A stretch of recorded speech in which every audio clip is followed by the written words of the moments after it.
It really isn't funny. And we need to address what we uncovered today. And many of you may be aware of it, but we're going to go into detail about it. Um, Belgium, again, as you know, Belgium, we're going to talk about that in great detail because we need to know what is going on. Why does this keep happening in Africa? And what are our African leaders, many of them puppets, I should say, many of them puppets, what are they doing to actually, address this? What are they doing? And these are questions, valid questions that we have that they must answer us. They have to answer the questions. So we urge you, as you're watching this, do share the broadcast. I mean, I just can't overemphasize how shocking this is when I found this out. I mean, I don't know for how long more we are going to be silent whilst this is going on. Whilst, people who are supposed to be telling us about, good governance and everything are the very people who are putting us in harm's way. And I don't really want to, I don't want to belabor the point too much. But what is going on effectively is just so unacceptable. It's so outrageous. It's almost unbelievable. It is almost unbelievable. And we will go into detail about that in shortly. But I'd like a lot more people to join us so that we can begin. And of course, do share the broadcast. As I'm doing this now, I'm trying to reach a lot more people on various platforms, and we would like you to help us in that journey as well. So we're going to put this here, stick that there, and hopefully as many of you share the broadcast, help us reach more people. This is affecting all of us, and we cannot ignore it anymore. It's affecting the whole of Africa. When I start talking about this, I'm sure you will be just as upset as I am. But we don't need to be upset. We have to use that energy. Can you hear me? Oh, oopsie. Okay. Thank you for that. Thank you. You can't hear me. Thank you. I thought as much, but I may. One second. One second. Thank you for that. Thank you for that. Yeah, I saw that. So, okay. Can you hear me now? Sorry, can you hear me now? Can you hear me now? Let me know if you can hear me now. Yeah, hi. Let me know if you can hear me. Hi there. Let me know if you can hear me now. Apologies for that. Thank you. Yes, you can. Thank you. Welcome on board. You're watching Citizen AY, the platform where we speak truth to power. This broadcast tonight is very, very important, and it shows you something. The broadcast tonight is aimed at showing the connection with the past of the colonials and their present. And there is a direct link. What is happening? There is a plan that they have for us as Africans, and we can no longer ignore this threat. The plans they have for Africa is wrong. They keep apologizing and saying, I'm sorry. Oh, we regret. Belgium went and gave back a tooth. They went back and gave back a tooth of Patrice Lumumba to the government of Congo after they cut his body into pieces and threw acid on it, as they ordered Mobutu Sese Seko to do. This is what is going on. And yet they come and tell us, oh, we should forgive, we should forget, we should not think about what happened, what's in the past, we should be forgiven. Every Christian, every Muslim, get in here. Let's talk about this. Let's get in here. Let's talk about this. Every Muslim, every Christian, get in here. Let's talk about it. Let's talk about it. If you are not, also, you can watch us on YouTube. You can watch us on YouTube live. You can watch us on YouTube live as well. So join in. Please do join in. Feel free. Let us begin. Let me know if you can hear me. And if I see the screen or something going off, I will, of course, adjust it straight away. And do let me know if you can't hear me. Ladies and gentlemen, you are, of course, watching Citizen AY, the platform where we speak truth to power. Thank you so very much. Now, let us begin. Now, there's a report that came out back in May, just May this year. And I'm going to read it to you. And it says, This is what I need you to understand this, and the context is very important. Belgium, yes, Belgium. You remember Belgium? Let me remind you of what Belgium did. Belgium, in the 1880s, 1883, decided to, they took over the Congo.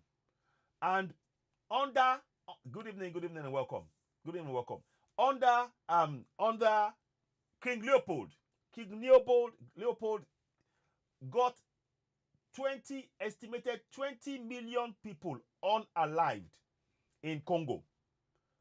This is with the Belgium. He instructed his people to unalive 20 million people in the Congo, right?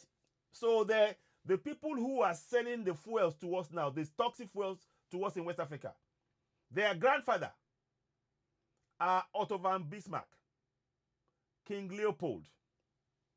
These are names we need to we have to be very, very aware of. Thank you very much, Ola Henry. Thank you. We have to be very, very aware of this. Sadiq, welcome on board. The people who are selling us bad fuel today, I need you to know that their great-grandfathers, their great-great-great-grandfathers colonized Africa. And in the areas that they colonized Africa, the carving up of Africa, they are now sending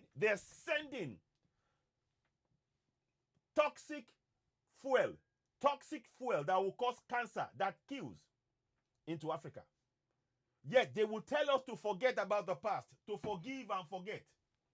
This is what I just need you to understand. It's not about getting angry. You don't need to get angry. I need you to connect the dots. So, on top of that, let us read for a few minutes. So, since 2016, Belgium, recall, King Leopold unalived 20 million Africans, maimed countless millions, flooded West Africa.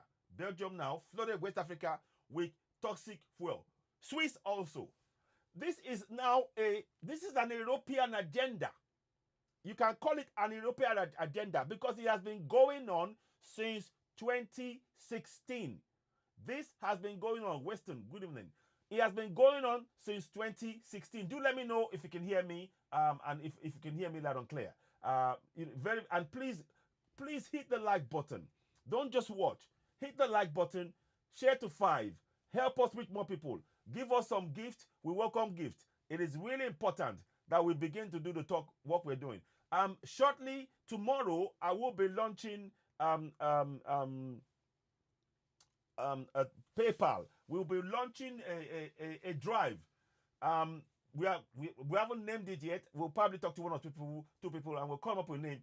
That whereby we want people to give us, if you can give us £1 or more, to start doing projects around around raising the awareness about our constitution in our local languages, in our African languages.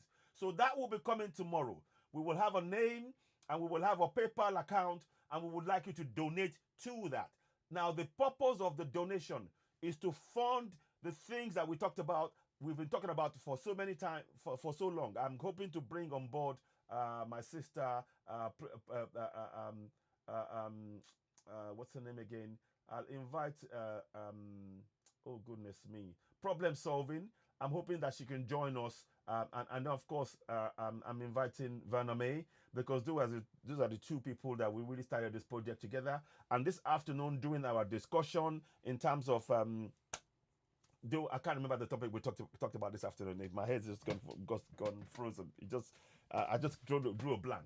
But during this afternoon's discussion, it came out that we needed to discuss plans as to how we can actually begin to fund things in Africa, how we can actually begin to help ourselves. Yes, we were talking about the Congo, and the fact that the Congo, there was an attempted coup by Westerners, i.e. US. 3 US men were caught alongside 50 Africans trying to carry out a coup in the Democratic Republic of Congo. So that meant that we were now thinking about, okay, look, how do we solve this? What do we do? How do we bring this about? What can we do? So we were looking at solutions, and part of the solution is for us to begin to do donations. The donations are going to cover essentially about how we can get stakeholders on ground to begin to share the knowledge and about their rights, awareness of our knowledge, our rights in our local languages in in all the various parts of Africa. So we're gonna the test bed is gonna be Nigeria first, and then we want to roll that out across the whole of Africa. But of course, in the middle of doing that, we recognize that because of the instability going on in places like Congo, in Nigeria, in all over Africa, in fact, in Sudan and so on, people who are unable to feed themselves will not be able to take in information. So part of the program that we'll be doing, the donations will be going towards, it will be, one part will be about translating the documents into local languages and sharing and going into communities and appointing stakeholders in those communities to drive home the message about the need for people to know their constitutional rights in their local languages. That's the plan. So the funds that we are planning to raise will be covering that, and we are looking for teams of people to do this right across the whole of Africa, because in many countries, Africa is divided into Anglophone and Francophone speaking countries. And essentially what that means is that your official language is either English or French in many African countries. And that does not aid the people knowing their rights. It has to be in their mother tongue of the child and the mom, so that when they know, they can speak up for their rights. So that's basically the drive we're trying to do, and we will launch that tomorrow on this broadcast and on this platform. We need to speak to other people behind the scenes, because that's what we want to do. Let me try and see if I can get problem solving. Welcome on board, Vaname. Really great to have you on board. Let me just see if I can bring. I'm trying to add problem solving, although I've not seen her yet. So I'm trying to pick, get her involved in this, because she is really central as well. Problem solving. If you're there, please do join us. Let me see if I can find. Welcome on board, Vaname. Welcome. Can you hear me? Yes. You can. Good evening. Can Good you evening. hear me? Yes, I can hear you loud and clear. We need problems, sir. Yeah, I know. That's what I'm looking for. Exactly. I'm trying to bring her. So if you can find her for me, I just cannot. I've not been able to locate her.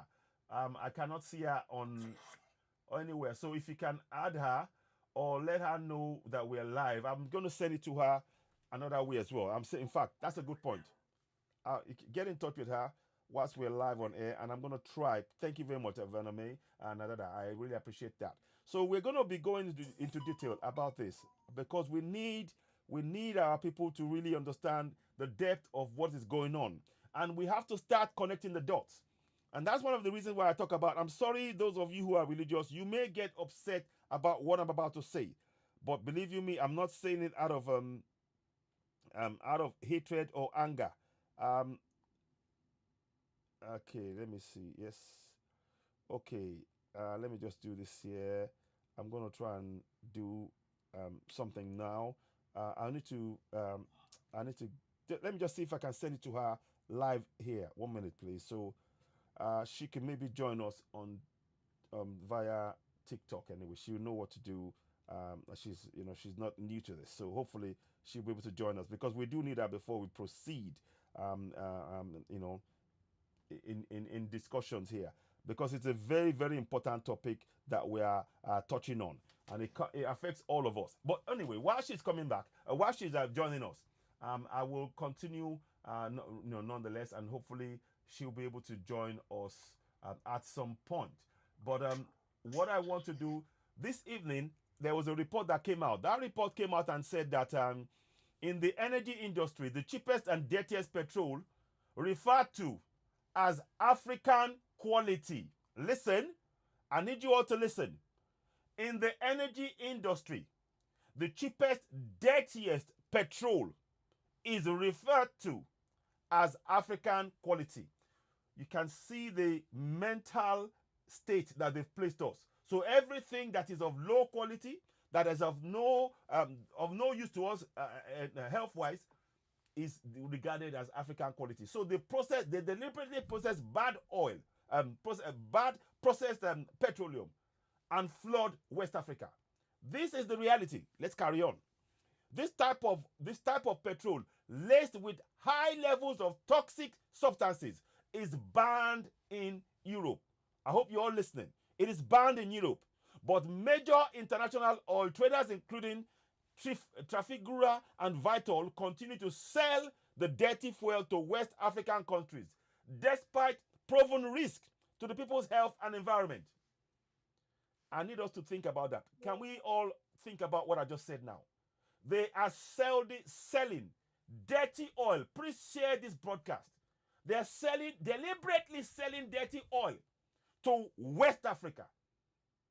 Oil that's got toxic fuels that kills, literally kills the people.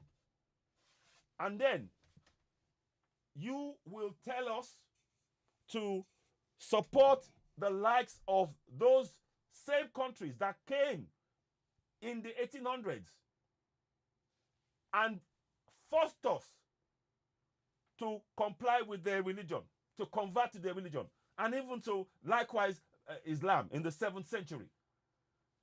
I need you to understand what is going on here. No prayer, either Christian or Muslim, will stop this toxic fuel doing damage to entire communities. This has been sold since 2016 across the whole of West Africa. Yes, across the whole of West Africa. The oil, this dirty oil, they call it African quality. Wow.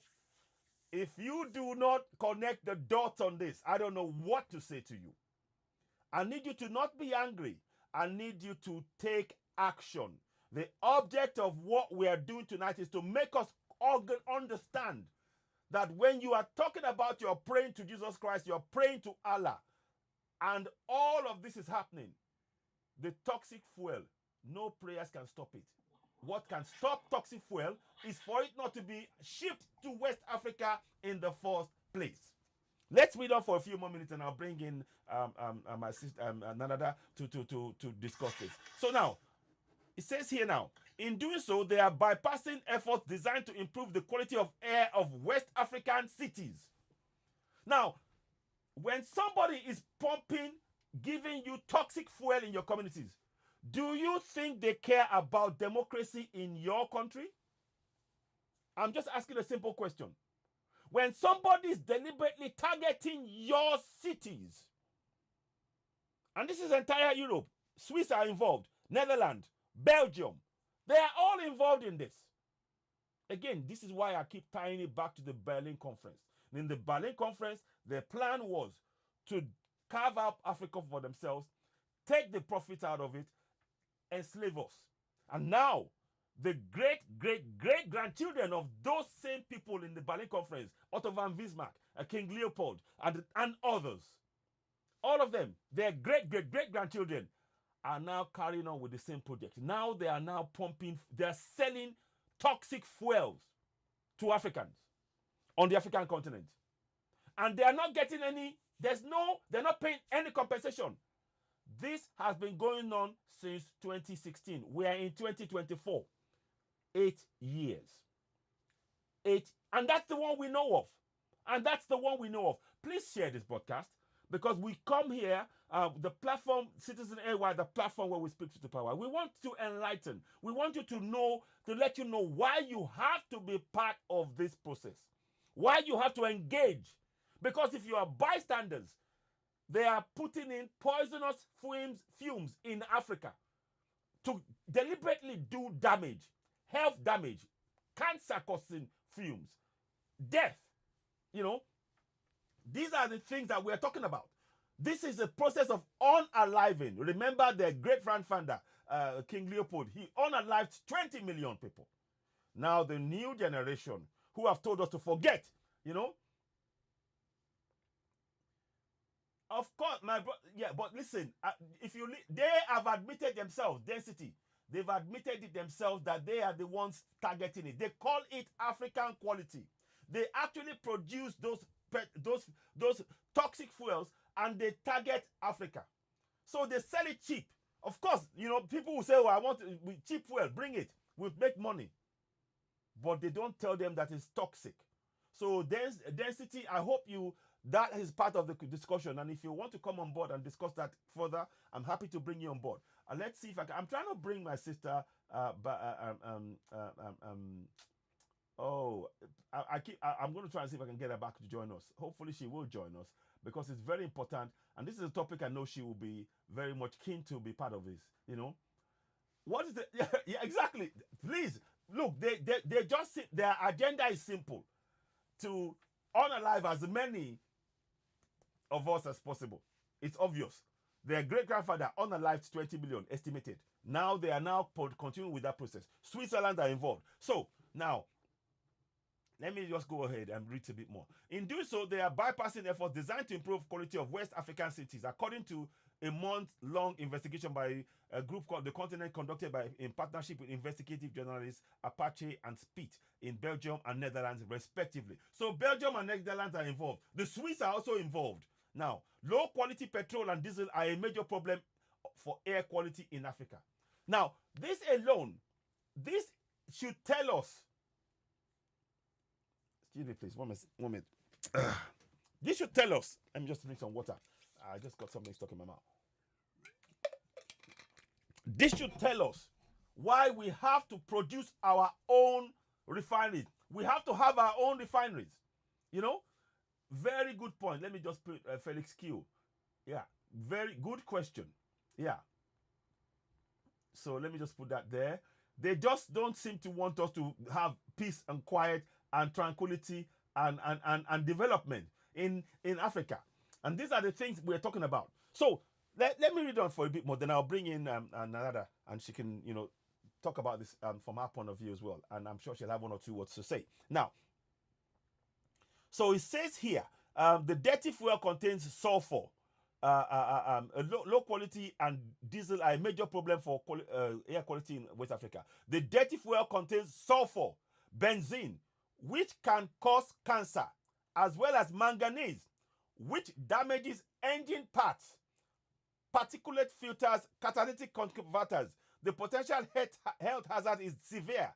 In 2016, listen, the Swiss NGO Public Eye estimate that a ban on high sulfur fuels could prevent tens of thousands of premature deaths. Are you listening? I hope you're listening. The problem is so common that car mechanics in Accra, for example, regularly text warnings to their customers: be careful, there is a bad fuel in the pump again. These are the people who are selling us democracy, right? They are selling us. They don't force it on us. What are you? I've just been Density. Do you want to come on air? Let me add you so we can talk about this as well. I'm happy to add you. I'll follow you. If you want to, I don't know if you can come on. Listen, they are selling it cheap. When they sell something cheap, what do you think we will do? We will buy it. And our leaders are to blame as well. Don't get me wrong, I get it. Our leaders are to blame because if we have been processing our own fuel in our countries, none of this would happen. But the leaders that we have are puppets in the hands of these same people. Let me pause there for a second. Vaname, let's hear from you. How do you see this? Vaname, my sister, Danada, how do you see this? Please keep talking. Okay. Enjoying it. I'm Okay. learning. Okay. Brilliant. Brilliant. Okay. Thank you very much. So now it is really important when you say that you are a Christian, when you say you are a Muslim, please note, N-O-T-E, note.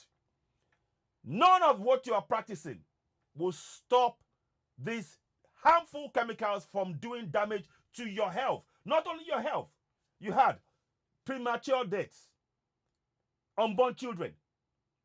So whilst you are praying Allah Akbar, whilst you are doing Jesus Christ, and ignoring the potential, the very serious threat that these nations that are not allowing Africa to develop, when they are pumping us with bad, purposely created, they call it African quality oil. African quality. I need you to understand the mentality behind this. The cognitive dissonance that is involved in this process. This is a systemic plan. This is a systemic plan. And they're not going to pay. Since 2016, they've been doing this. 8 years. They're not going to pay a penny in compensation. You know why? because our governors in Nigeria and Africa and the whole places, they're not even concerned. Because they're puppets, they are not able to demand for compensation for the people that they promise to serve. This is the reality of what we face. This is the reality of what we face. Please, I again ask you, if you're watching this, share to people. Share to 5, 10, 15, 20. We have a lot of work to do, and I'm really grateful for you joining us. We have to really wake up. And we have to we begin to take responsibility for our communities. Suddenly, somebody will suddenly have cancer, and they will die, and we are trying to raise funds for it. Not knowing that this is a systemic plan. Systemic. Do you know what it means? They planned to inflict damage to African communities so that we do not grow. Our children die young and we don't have any health, no long life. This is the reality of their actions. They are carrying on from where their ancestors, their great-grandfathers left off on the Berlin Conference. Remember the Leopold letter. Let me read that to you to remind you the Leopold letter. Let us bring that up. 1 second. I'm going to bring that up for you quickly. And those of you who are on YouTube, you'll be able to see this. Now, listen to the words he said. Reverend fathers and dear compatriots, the task that is given to fulfill is very delicate and requires more tact. You will certainly go to evangelize, but your evangelization must inspire above all Belgium interests. Belgium interests, okay? Your principal objective in our mission in the Congo is never to teach the N word. They call us even the N word. Yeah? To know God. This they know already. They speak and submit to Mungu and one Nzambi, one Nzakomba, and what else I don't know. They know that to unalive, to sleep with someone else's wife, to lie and to insult is bad. Having the courage to admit it, you are not going to teach them what they already know. This is what their ancestors did. This is what their ancestors did. And they've gone much further. I'm telling you now. Let's read a bit more, then I'll then go back to the how they've done this in terms of the food. And we need to wake up. Every part of Africa must demand that all African leaders, they must copy what Ibrahim Traore is doing. Ibrahim Traore is setting up a gold mining industry in Burkina Faso, so that they mine their own gold. So that when you want the gold from Burkina Faso, you will only buy the finished product. You are not going to take it out of the country and then damage the people and exploit them. The people will benefit from their resources. This is, yes, he set it up. Exactly. So these are the things that we need to... Queen Sarah, thank you very much for joining. I appreciate you. I can add you if you want to. I'll throw you an invite. If you're able to join me, I welcome you to join me, because we need support. We need to talk about this a great deal. I don't know if I can see. I can't see you for some reason. Let me say, welcome on board, Queen Sawa. I'm going to try and invite you. So if you're able to join me, please go ahead and join me. So these are the things. Now let's go back and read. We'll stop there for a second on the letter from King Leopold. Let's go and read the other bit that I'm trying to show you. So I'll take that off now.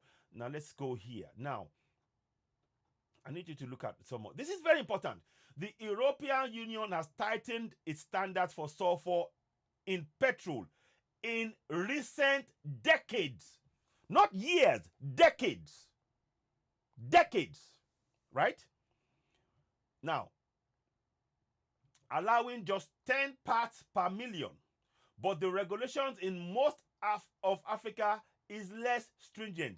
The Economic Community of West African States allows up to 5 times as much sulfur, although not all member states abide by this rule. Nigeria still allows up to 15 times as much. You see, when we have puppets, they can't effect the change to protect our lives. These are the people that tell us they are going to govern. But when they come to governing to protect the lives of the citizens, they actually put us in harm's way. And the reason why they do that is because they are puppets. They are puppets. I say that without any apology. If anybody's offended, I'm sorry. But that's the reality. They are puppets. They are handpicked.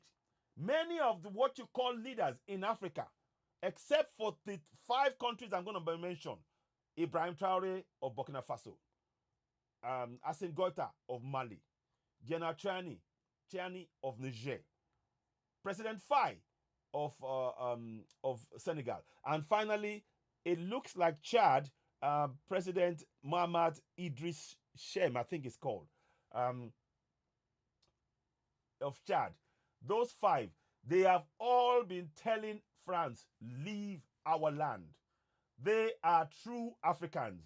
We need to protect and get more leaders to emulate the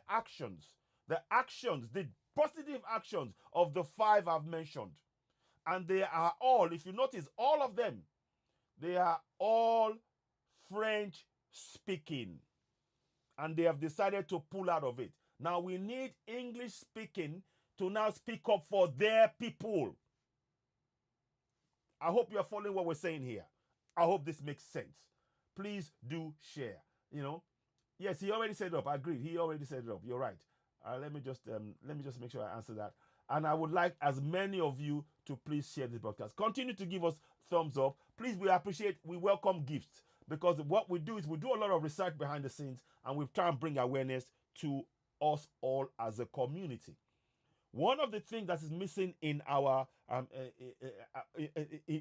communities as Africans is to view ourselves as communities. That is the view of our ancestors. Our ancestors viewed their kingdoms as communities that we interact. Remember, we have big families. That's what we are. We engage. We do. Let me just answer Prince Sarwan, Queen Sarwa. Thank you very much. So please do everything you can. Help us share the broadcast. Help us reach more people. This is of immense importance. When we talk about that Africa is constantly under threat, this is what we mean. 24/7. All the plans are geared to hold Africa back from development. You can see this is a clear instance now. To have been selling toxic fumes that will impact people that have not got adequate health care, that has been impacted by the sucking out of the wealth of these countries remorselessly, without even care for the coming generation by the West, and imposing on us puppets that they can use to do their bidding. It shows us that any talk that they talk about, they want Africa to develop, is all empty talk. Their actions speaks louder than their words. I am saying all of this so that we as Africans, we have to take collective action. Now is not the time for us to be going, come and help me. I am helpless. Because guess what? We have everything we need and more. We can solve this problem. Ibrahim Traore is showing us how to solve the problem. Ibrahim Traore is showing us how to make sure that when he says to America and to France, leave my country, they leave. That is real leadership. And we need to emulate that across the whole of Africa. We need to emulate that. Please continue to like this broadcast, share. We welcome gifts. Please help us in growing this platform. We really appreciate your support. Vanna May, myself, and many others, we work tirelessly for our communal benefit. And here's one thing I want you to know. When we work, our modus operandi in African societies is to think about the common good and how that can actually help our communities. That is how we provide for our community. When we make sure that all the communities are in harmony, working together to achieve one goal, i.e., to secure the kingdom, to make sure that the kids are, we have we pass on our knowledge to the coming generation, to pass on our traditions, our cultures, our spiritual beliefs, not beliefs, our spirituality. All of that can only take place when you have a community. I'm afraid the colonials, either Arabs or Christianity, has been about separating us, stripping us of our own history. So we no longer know who we are, and they can then paint and tell us who we are in their opinion, hiding our own history from us, denying us our connection with our own ancestors, something which we do not have never. I don't recall any African denying Europeans or the West or people from those areas about knowing themselves. But their plan, their strategy 24/7 is about separating us from who we are. Be it taking away our resources, be it taking away our artifacts, be it taking away our knowledge of who we are, be it taking away our craft and everything else, making us believe that we weren't able to do anything. When we have books all over confirming that Africa is the beginning of civilization anywhere in the world, period. So I'm not here begging to say, oh, let's go and beg Europe to help us, or let's go and beg America. We got to put the work in collectively, all of us. And that's why I'm saying, how do you put the work in? Share this broadcast. You had a personality highlights today. She talked about the serious damage. 90 million people killed up to 2024 in the Congo. When you kill 90 million people, it not only affects the Congo, it is affecting the entire African continent. That's the reality. But we have to wake up. That's why programs like this are important. Don't just sit there and share it and listen. Please share, donate, contribute, take part, because all of us, we are going to need our talents, all 1.4 billion of us on that continent and those who are outside, to free Africa. The time is now.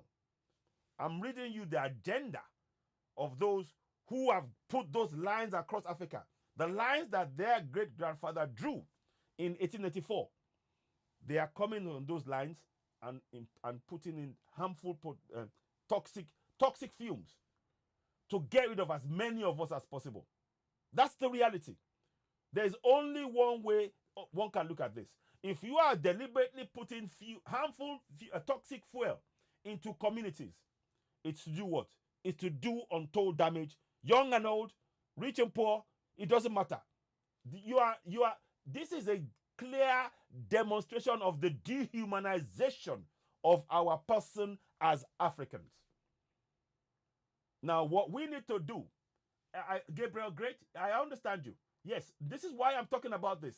So when you're watching programs like this, how do we demonstrate? How do we demonstrate that we are united, or we're beginning to unite? Share programs like this on platforms, because we are here to enlighten, to empower, to make us know that this is on us now, that on our watch, on our collective watch, we are no longer going to be bystanders. We have everything that we need. All we have to do on Africa is to turn off the tap, and the whole world will be shaking. All we have to do as Africans is to turn off the tap of our resources, and the whole world will feel it. And we have to pass that knowledge on to our people, because our people do not have that knowledge. And that is why we're talking about the need for you to know that as sovereigns, you have certain rights in your language, knowing those rights, how to use it, and begin to encourage communities to use that in your language.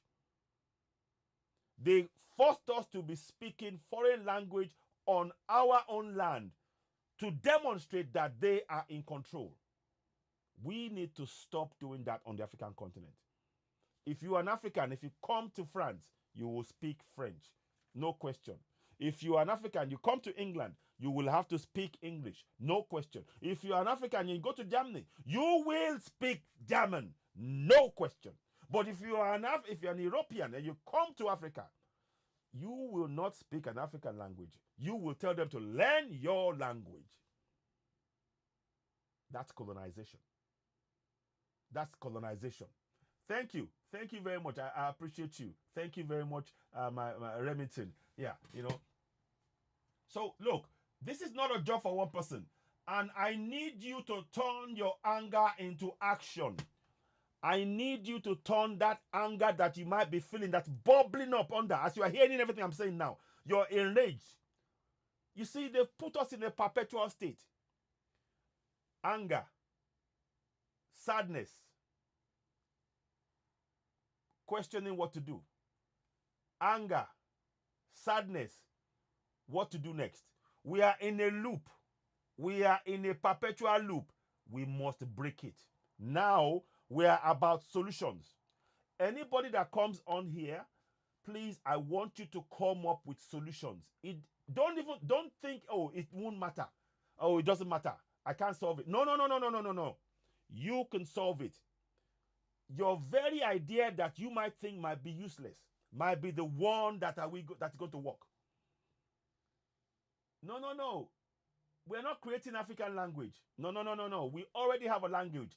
I'm saying that we are going to translate the constitution that is in English in the English-speaking part of that. Those who have been forced to speak English on the African continent, and the French those who have been forced to speak French. The constitution will be translated into the local languages. So, for example, in Nigeria, for example, I can only go with Nigeria. We know that they say that English is our official language. No, it's a colonial language. I have my own mother tongue. My mother tongue is Yoruba, and I've been doing some work translating that. So I'll give you an example. Section 14.2a of the Nigerian Constitution is very, very important because it talks about you being a sovereign. And I will say it in Yoruba first because I'm putting my language first. My language comes first on the African continent. If it is okay for the English to have on their land English as the language they speak first, then it is definitely okay for me. I'm not asking you, I'm telling you that it on my African continent, on my African soil, my language will be first, not anybody else. I am not a colonial enclave. We are not. We need to start rejecting that mentally. That's what I mean. I hope that makes sense. So, going back to what I was saying, I'm going to read to you shortly the constitution in Yoruba, deliberately so. Then I translate it into English. Now, so in Yoruba now, the Nigerian constitution, this relates to Nigeria. Every country that they created has a constitution. And those constitutions have got things in it that we can use, even though they've been designed to keep us entrapped and not be able to hold our governors to account. But there are things we can use. So here's an example of that. In Yoruba, 14.2a, abala kẹrìnlá ẹsẹ̀ kejì a, ìjọba jẹ́ ti àwọn ènìyàn Nàìjíríà láti ọ̀dọ̀ ní tìjọba nípasẹ̀ òfin orílẹ̀-èdè ìgbà gbogbo agbára àti àṣẹ rẹ̀. Now I translated that from your English into Yoruba so that our people in our communities, our market women, particularly our farmers, our those who are selling street hawkers, our hairdressers, our cloth makers, our shoe makers, all of them can know in their language, their own language, the powers they possess as sovereigns in their land. To date, many in that nation we call Nigeria, the geographical location called Nigeria, because Nigeria means nothing. Nigeria is not a name. It's not a name created by my ancestor. This is a colonial name. It's to just say this is a geographical location. It has no meaning. The word Nigeria has zero meaning.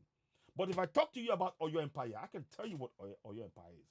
Oyo Empire covers a whole suite of areas from Dahomey into Togo.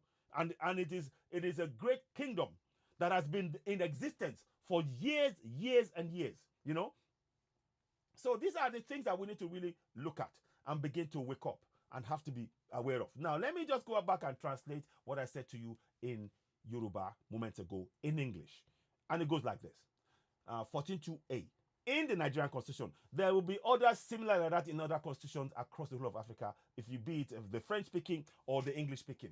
What we need to do is to translate that into our local languages so that our people can begin to take part in their own governance and begin to hold those they elected to office to account.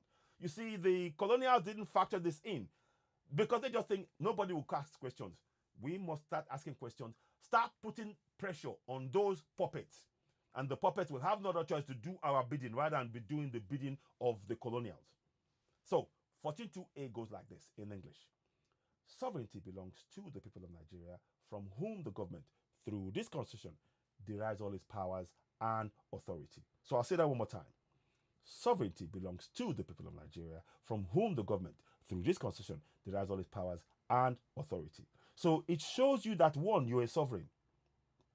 And the powers that they use to govern you, they derive from you. Now, I said that in Yoruba. Ashe ati agbara means power and a sovereign. A sovereign has ashe and then the power, agbara. So in our local language, our people can begin to understand, okay, so as a community, we can begin to hold those we're electing to office to account. And I've translated it in such a way that we'll understand that. And we're looking for that to happen across the whole of Africa in our individual, in our local languages, right across Africa. There are many languages across Africa. And that is something that we welcome. And that is our strength. But those who clearly want to keep us divided, they don't want us to have that language because they know that that's the way they can control. They get to know what we're saying and we cannot challenge them. Because many of us, when you hear in local communities, in the villages, in the hinterlands, they don't speak English or French. So when they tell them this is the law, they can't challenge it. But if it's in their mother tongue, they can't challenge it. And that is the object of what we're trying to do when we're doing programs like this. I hope that makes sense. Let's just go forward and read a bit more into this now. I want to show you. So, like I said, now the EU, they banned all of this sulfur in petrol. Decades, sometimes 2, sometimes 3 decades. So from as far back as the 70s, maybe even the 60s, they've banned the sulfur in their petrol. But when it comes to coming to Africa, oh no, that doesn't matter. And that is dehumanization. That is the continuous dehumanization of Africans. Vaname, thank you very much. Thank you so much. I appreciate this as ever. So this is really important for us to understand, and we cannot be bystanders. And I need you to understand that the more you are engaged in these religions of Islam and Christianity, specifically on the African continent, it is designed to dumb you down, to make you not be aware of what is being done to you, even as you're standing. Whilst you're praying, the fumes that you're breathing in is killing you, either Christian or Muslim. And the idea is to keep you blinded from taking collective action to put a stop to it.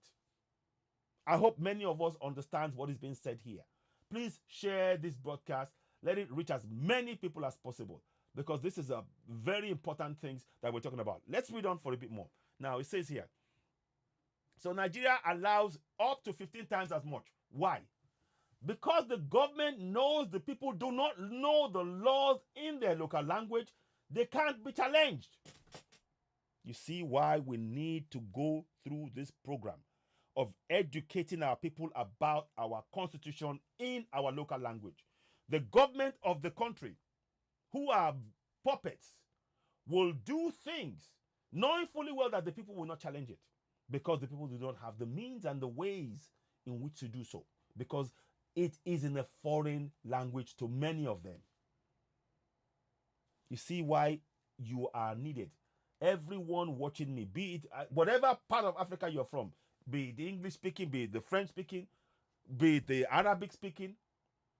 Notice I said French, English, and Arabic. And all of those languages I mentioned, they are not native to African continent. You see, we are colonized now. When I tell you that religion of Islam is to colonize you, that's exactly what I mean. When I tell you the religion of Christianity is to colonize you, that's what I mean. Because now you are speaking their language on your own continent. Is that not a slave? When you're having to speak on your own continent, you're not free to speak your own language. You cannot trade in other language. You trade in only what the language they choose. You cannot represent yourself on the world stage as an African speaking your mother tongue at the UN. Of what use? So you're not a nation. That is clear definition. If you're a sovereign, your language is something you will speak anywhere in the world. Israel can speak in Israeli. If you do not do what they say to you, you will not get any business from them. That's the reality. We all know the story and the history behind this so-called Israel.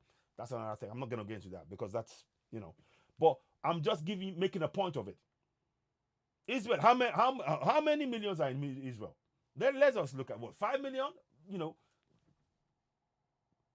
But they can speak at the UN with their language. Name me one African country that can speak at the UN with African language. Name me one. I'll wait. I'll wait. Type it. Type it. We go and check. Not one African country out of the 55 African countries can speak our own local language at the UN. That's a sign of enslavement. We're not free. Point blank fact. Please, I'll wait. If you want to dispute it, go and bring it. Let's go and research it. Correct me if I'm wrong. This is what we need to do. And to be able to do this, we need to work together. Our unity is so important at this point. So important. But let me just crack on for a little bit more. Now, so now it says here, large oil traders, often based in Switzerland, listen, but operating worldwide, such as Trafigura Vitol, have turned this into a revenue model.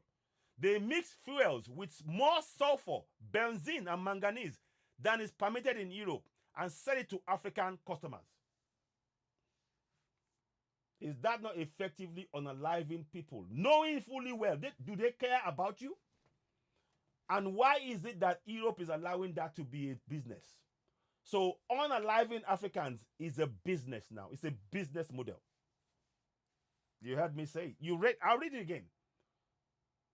You have to participate. If you are going to say, oh, I'm fed up and this, what are we going to do? Please start thinking of solutions. We know the problem. How can we solve this? An example, I think from here on, whether they say they stopped it or not, we cannot tell. They may tell you they've stopped it, but they are making it worse. We have to know what is being used on our soil. That means we have to have our own refinery functioning 24/7. Every part of Africa. When one part of Africa suffers, guess what? The whole of Africa is suffering. Don't think, oh, I'm fine, I'm okay. No. You're not free to move across the whole of Africa. None of us are. Whereas those who colonize us, they are free to move to any part of Africa at a moment's notice. Cecil Rhodes' grave is still in Zimbabwe and is honored. But yet Cecil Rhodes does not like you and me, people like you and me. So what is it doing on the continent? Unless we begin to collectively confront this kind of injustices, it will continue. I need you. Guess what? You are my reflection. Guess what? I am your reflection. And we need to think in that manner. We have been separated from who we are. Our spirituality as Africans reminds us of who we are. But when we are following the religions of others, particularly on the African continent, it is designed to blind us, to mold us in a way that will be easy for them to control and exploit, such as is happening now. We need to take collective action. It's not just mere words. What are we prepared to do to change things in our communities? And we have the opportunity to do so. And also, we should start looking. Somebody spoke about having the platform. I think the guy mentioned something about his platform. We need to have our own platform where we can do broadcast uninterrupted and nobody can cancel us. We're not in control. We're not in control of our finances, of financial structures. We're not in control of our own of our resources. We're not in control of our land. We're not in control of our language. We're not in control of our food. We're not in control of the big industries. What exactly are we in control of in Africa? Tell me. What exactly are we in control of? If we are going to deal with African, solve the problem, we need to come up with solutions. Let's test it out. Let's start working together. This is not about talking anymore now. It's taking collective action. I'm sorry if my words seem to be, it's just that we need to be very, very clear. What is our goal? What is the agenda to put an end to the enslavement of Africa? That's the reality. And every part where there's an African, we have to make sure that we stand in the gap when there is anything. For example now, who is standing in the gap for the whole of West Africa? that has been pumped full of all of this hazardous fuel since 2016, and no compensation is being sought or being paid. We can organize that. We can raise the awareness in the community to let them know, and they can put pressure, using the power that we're teaching them to begin to put pressure on the government. These people sold us this fuel. We demand compensation. You must go and tell them, come back and report to us. Now we are making a key change. We're not just coming and complaining that, oh, somebody has to do it. No. That somebody that's going to do it is you and me and the people in the community. We have to work together. It is really important. Let me read that again. I want you to really understand this. Large oil traders, often based in Switzerland, but operating worldwide, such as Trafigura and Vital, have turned this into a revenue model. They mix fuels with much more sulfur, benzene, and manganese. They deliberately mix, knowing the harm it will do to African societies or our Cable Land societies. Clear breach of our human rights. Clear breach. Not even this is an open and short case. Those companies and the European Union, we have to put pressure collectively on the African government to demand for compensation. 8 years, and that's the one we know of. Compensation, and at the same time, compel African government to make sure that nothing is brought in anymore. No food, because we can't trust anything. Can you trust if somebody can mix benzene, manganese, what is it again? Sulfur into fumes, knowing that it will cause untold health damage, consequences? Can you trust any trade with that person? Are you even sure the chocolate that is coming into Africa, are you sure it's safe? Are we sure? But you are here, you're going to be on your knees and praying to the God that they gave you to keep your mind closed. You need to wake up. I'm not abusing you. I'm telling you that when you are on your knees and you're praying in a mosque and in a church, it is a danger to not only yourself, but the entire community. That's why I'm telling you to come in, to be aware. The church is not going to talk about this. And the politicians will not demand this unless we come together, empower our people with knowledge so that they can begin to put pressure on the politicians. You must do this. And we need people. We have to protect Ibrahim Traore. We have to protect Asim Goita. We have to protect General Chiani.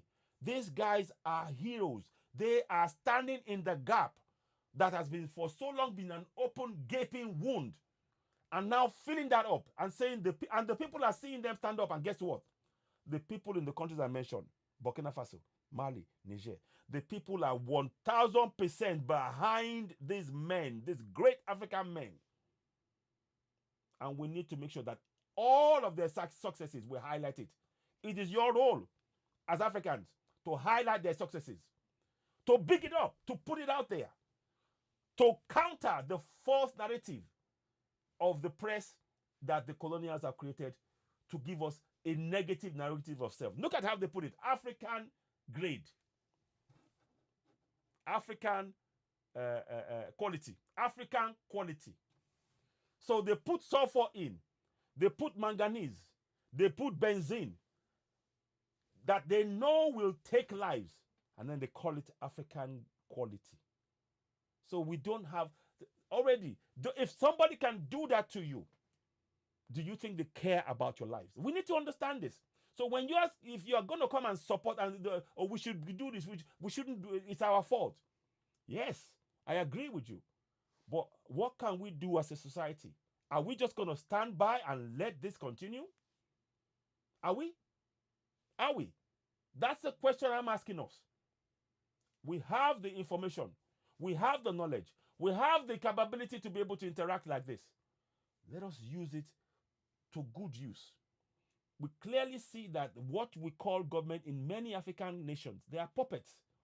But if we empower our people with knowledge in their local language, they can solve their own problems. They will not have to call us on the phone. Oh, can you send me money once we're abroad? In fact, many of us who are abroad, we will go home. Yes. We will go home. And guess what? Those who are creating this discord on the African continent. They don't want us to, because they need us to keep that system that is sucking out the resources out of Africa going. The more we stay here, the more that system continues. That's the reality of it. That's the reality. But what we need to do is come up with solutions. One of the things that I suggest that we have to be advocating for and getting communities to now start looking at, look, we don't trust the government. We don't trust any of the fuel coming in. Put a stop to it. We have to have functioning refineries that we create. And any of the things that they create, we have to check and double check. Anything imported, we have to triple check. What damage is it? What is, what's it dressed up? Any food that they offered. Because if they can put benzene and sulfur into the fuel, what makes you think they can't put anything into the food that you're eating as Africans? What? What makes you think they can't? I'm asking a question. The question now is, how do we solve that? What steps are we prepared to take collectively? I'm asking this question because we need to be thinking about this as a collective. There is no I in we. There is no I in we. I need you to be part of the struggle. I need you to be part of the struggle. I need you to come up with solutions. I trust in you. I believe in you. I need you to believe in me. I need you to believe in, well, I don't even like using the word believe, because that's even, I need you to know that we have the solution. I need you to know that when we work together, there's nothing on this planet that can stop us. I need you to know that we can and we must achieve this. The only option we have is to work together. Because what has been done is to keep us divided from each other so that we've never been able to solve the problem. And we go, it's this bag, is that God, is that. But the people who are behind everything happening on our continent are the colonials. It is borne out by what I just read to you. Benzene, sulfur, manganese, in fuel that you know is going to be sold and harm young children, unborn children, and not to have a care, because it's profit to them. The lives of the people unalive who have been unalived in the process of these fumes coming into our communities, they don't care about that. There has to be a price to be paid. But the price that will be paid will only happen if we collectively work together. Because the people who have been unalived, they are families to you and I. They are. Let's read on for a bit more. Now, let me read again. The Netherlands and Belgium form an important hub in that trade. Netherlands, Belgium. Amsterdam, Rotterdam, and Antwerp are hotspots for blending petrol. So they blend petrol in Amsterdam and Antwerp. In the past 5 years, more than half of all petrol imported by West African countries came from Netherlands and Belgium, and much of this would have been illegal in Europe. Meanwhile, as an African, you are praying. The people who are harming you, they're not praying. They're taking action to harm you. I'm telling you, if you think that you pray, if you pray, some magic somewhere will suddenly come and blow away the wind and all of that fumes will not get into your body or your family's body, you're lying. You're dreaming. This is where we need to take collective action. It's about taking collective action. And that's why this broadcast is out here. Please share, tap, help us grow the platform. I know we're not talking about, somebody shaking their booty and going crazy. Of course I'm a man. I'm virile and all of that. That, of course, it makes sense to me. You can look, but what is that going to achieve? Is that going to save lives in communities? Is that going to make sure that there's running water in the community? How is that going to improve our lot as Africans? How would that actually make sure that we are free for the first time ever on the African continent? How would that make us free? But I'm afraid this is down to, and I don't blame those of you who are shaking your tail feather and all of that stuff. And of course, I love dancing, and I can dance and all that, and sing and all of that. But right now we need to be focused on what we need to achieve. How do we achieve this? We need to be getting ourselves into groups and be part of this process. We have to make this can no longer go. We cannot blind our eyes to the realities of what's going on. I've got another program lined up for tomorrow, which is another blockbuster.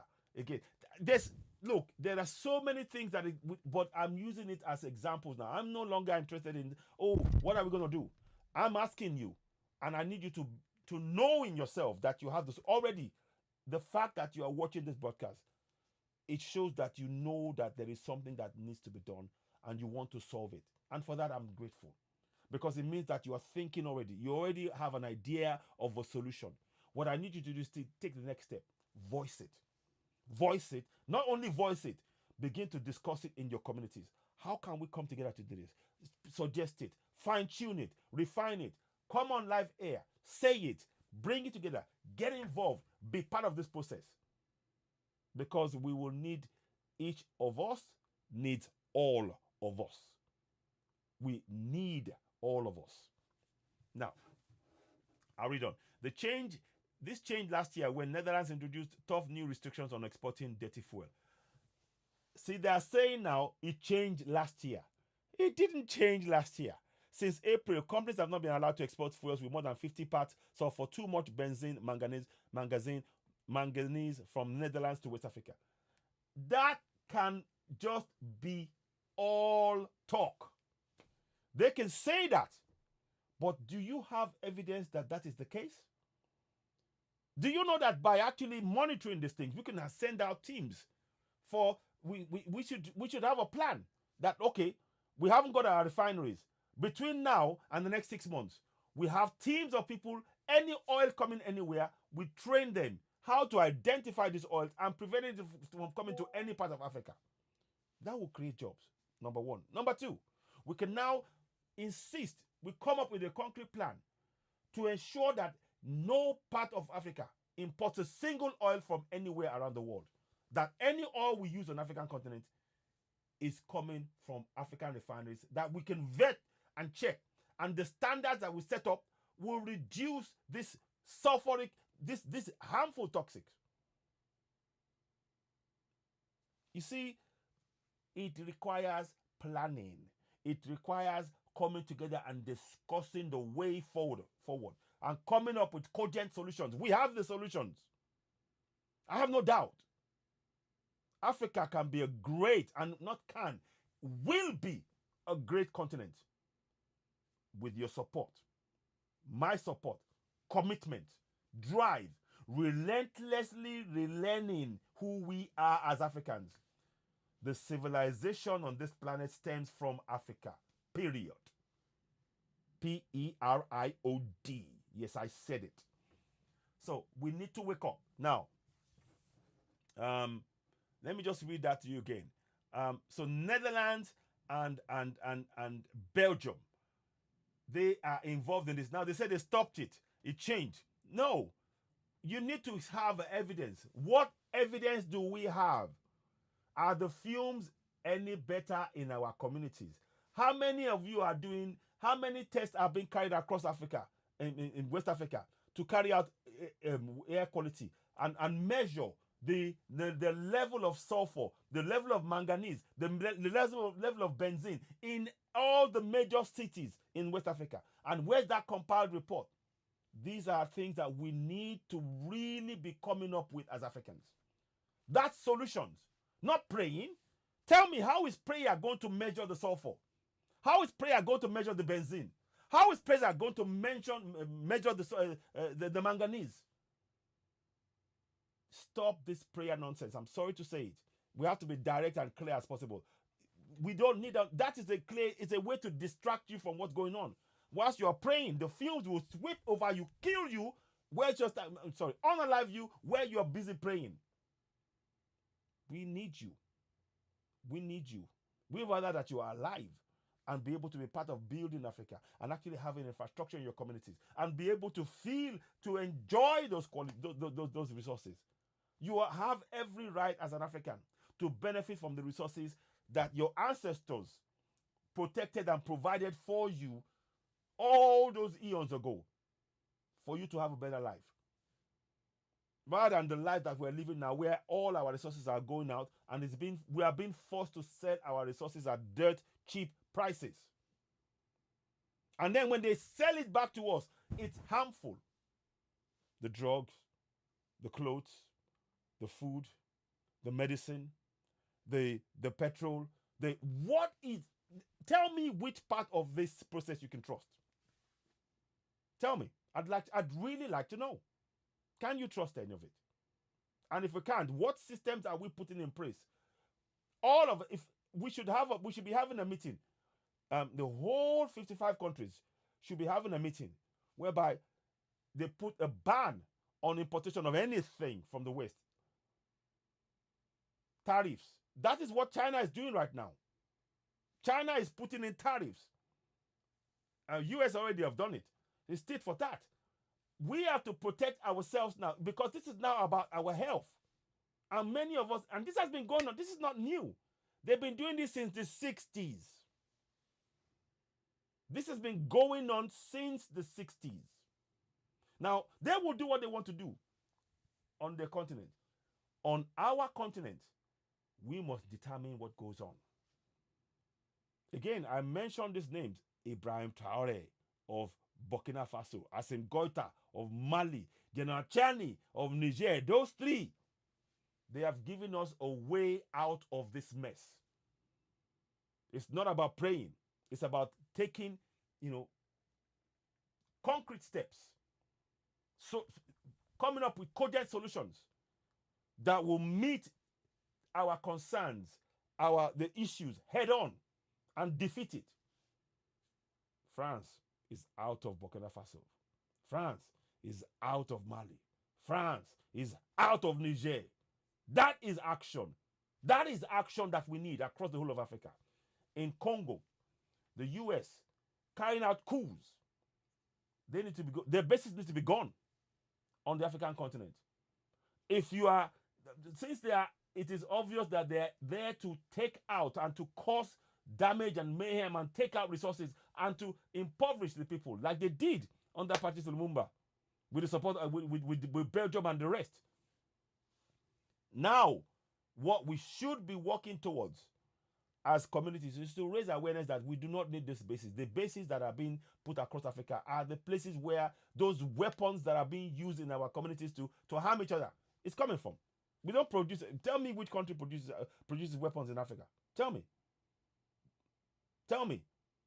Yet Africa has got all these sophisticated, deadly weapons, unalive and untold. 90 million dead in the Congo up to 2023. 90 million.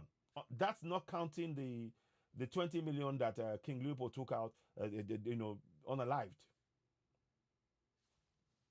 We have to do better collectively. We must. Please do chip in. I want to hear from you. I hope you're hearing me. Let me just check that. Yeah, I hope, yes, you are hearing me. Vaname, if you, okay, she's off. Okay, I understand. Anybody who wants to talk or chip in, I'm happy to bring you on board. I've not been able to see problem solving today on the broadcast. She may have been away.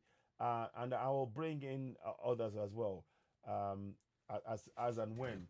If you do want to speak and try, chip in, let's hear from you. Let me read the last bit of this one, and then I'll probably be wrapping up before I go. And then I'll come back again and do this again tomorrow. I'll be giving you updates in terms of the charity donations, the account that we're going to be using and the name and all of that, so that we can begin this process. Because now it's not about talking anymore now. It's about taking collective action. Are you in? Can you be part of this? What are you willing to do? How are you going to, what role are you prepared to play in your community to actually begin to empower your people? Not just sit there and just go, God, some God in the sky that's never coming to expect him to help you when they're not going to. Clearly, that's not your intention. They have that's not going to happen. It is not going to happen. That's the reality of it. Give me one sec. So, I'm just going to read this here. You as an operator are responsible for better standards and therefore no longer allowed to export products should remain Marito Hari, a fuel specialist in the George government agency responsible for new law. No, Africa should be in control of that. Africa should be in control. We must control what comes into the African continent. And we can put pressure on our governance through empowering our people in the local level. Because if they don't do that, this is what's happening.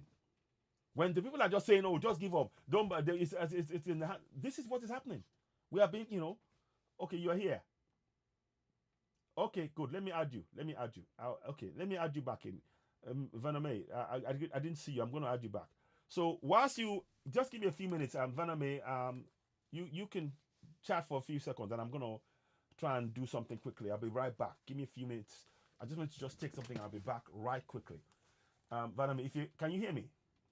Vaname, Yes. yeah, could you take over for a few minutes? Just chat to the people generally, and I'll be back. Yeah. Okay. So please go ahead and just talk about, let your passion for this project, let it come out, let them see what we're saying here. Okay. So please go ahead for a Yes. few minutes and I'll be back. Yeah, carry on please. Okay. Thank you. Um, Great people that are here in this top. We are so fortunate to be here, uniting. We are on a great mission, and everyone that's in here, um, look at yourself. I mean, look within yourself. Find a way to help support this mission. This is revolutionary for us to educate the people, to feed the people, give them a full stomach.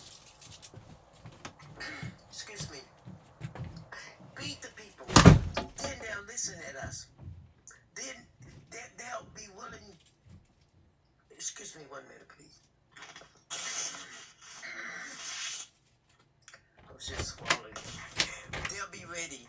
Please let us support. Let us not allow what they've been doing. And only we can stop them. We are the gods and the goddesses. We are the creators. We are here not by accident. Every one of us have a role. Every one of us has chosen to be here. Okay? Unite up under one love for the continent. One love for the people. Let us return back to the Garden of Eden. We are in paradise. We have allowed others to make us live in hell in our own paradise. It's time for us to move. Does anyone have something to say?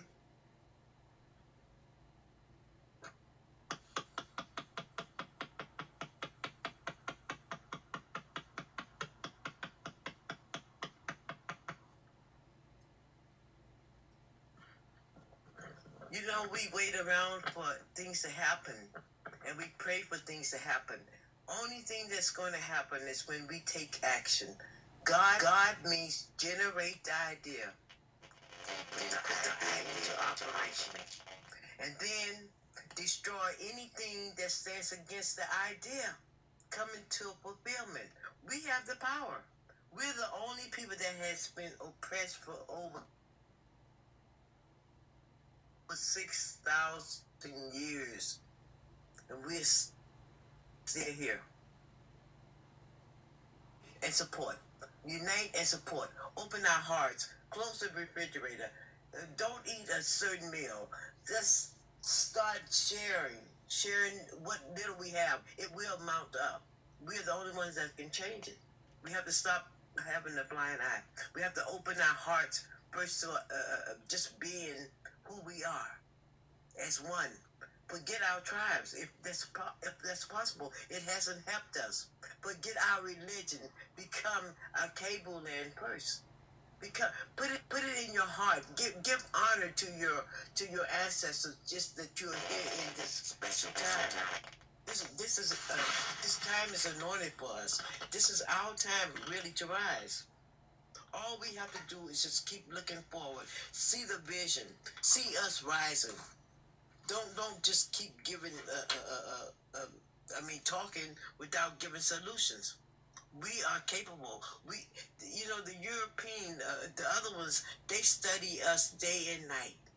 This system has taken so long for them to put in place, but they all on agreement. We will keep those people down, and that's what they're doing. But they can only do it if we allow it. We have the power. Would anyone like to talk?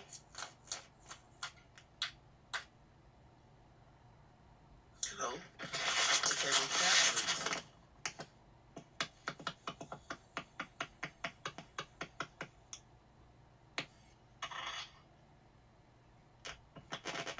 Does anyone have a suggestion how we can go farther?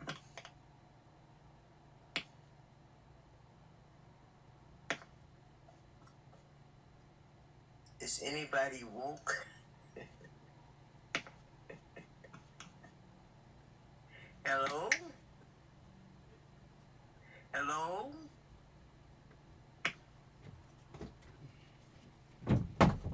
Hello? The mission that we're on is given to us. We're being led on this mission. We're only following directions because we're allowing our ancestors to dictate to us, not dictate, to guide us. And every one of us here, if you're here to share and support, we're on the right road. I'm glad you're back. Well done. Great job. Great job. Give her a round of applause for me, please. Let's give her a round of applause. Great job. Honestly, I'm really grateful. Thank you for doing that. Thank you for stepping in the gap.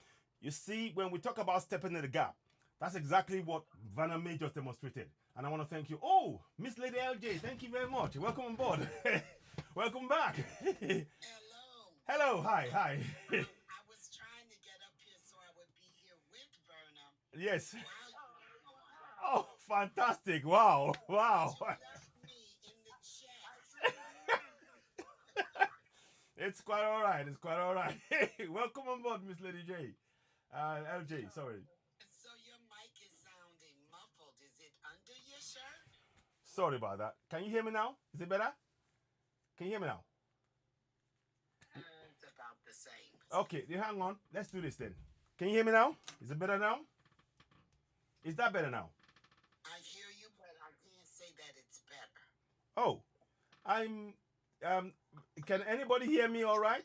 Can anybody hear me all right? You tap when you're in the box, Verna.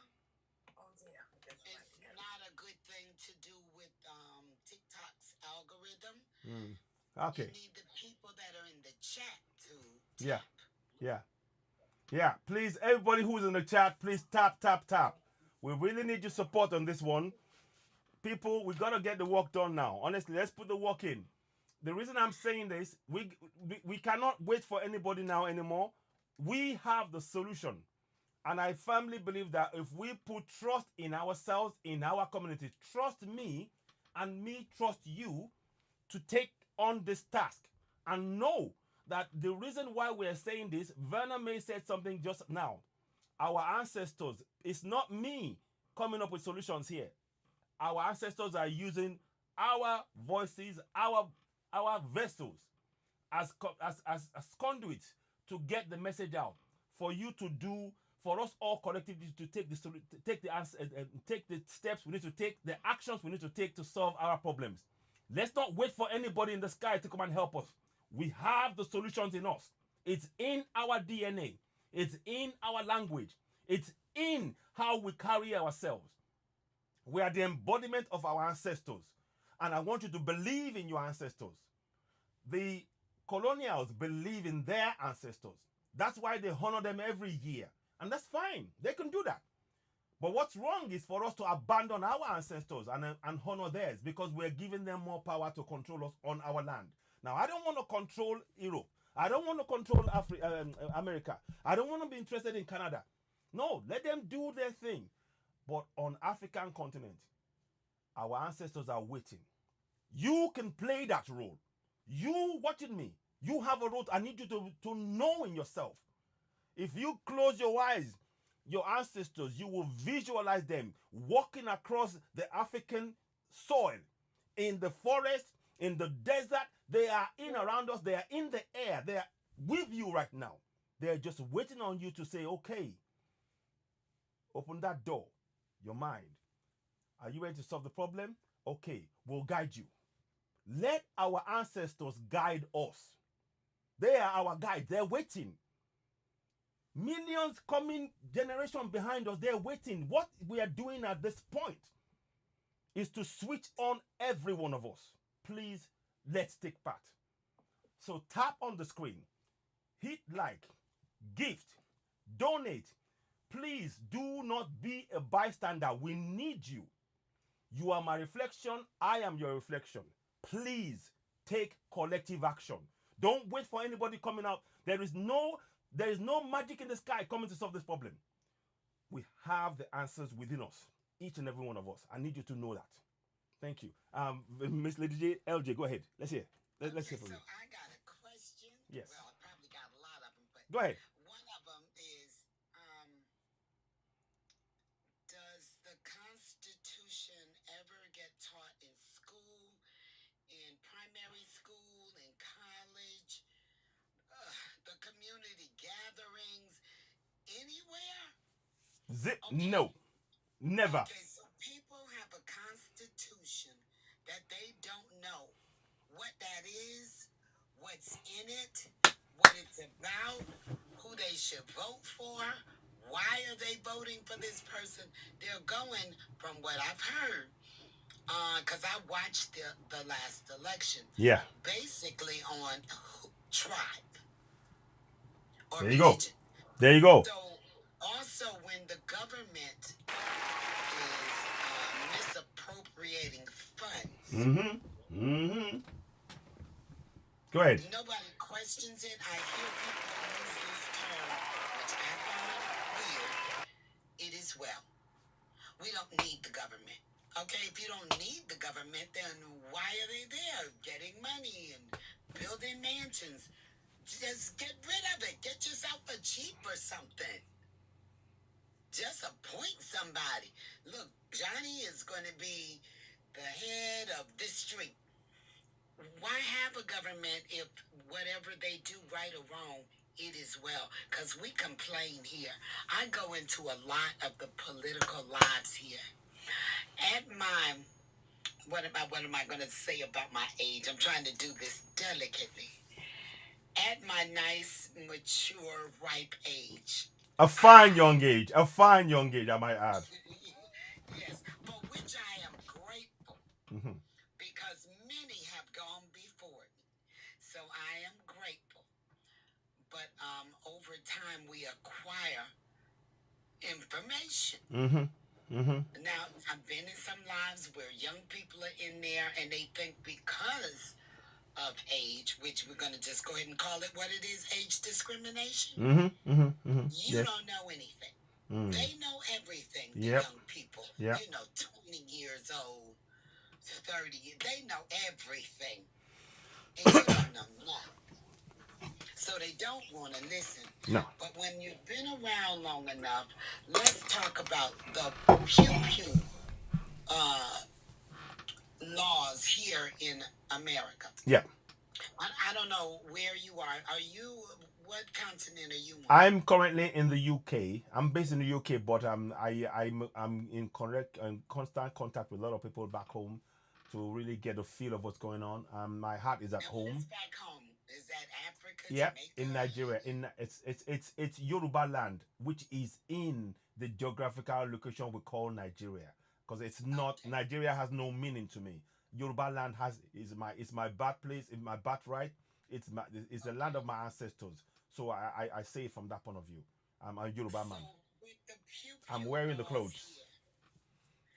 here, I see you're proud of Thank you. Yoruba.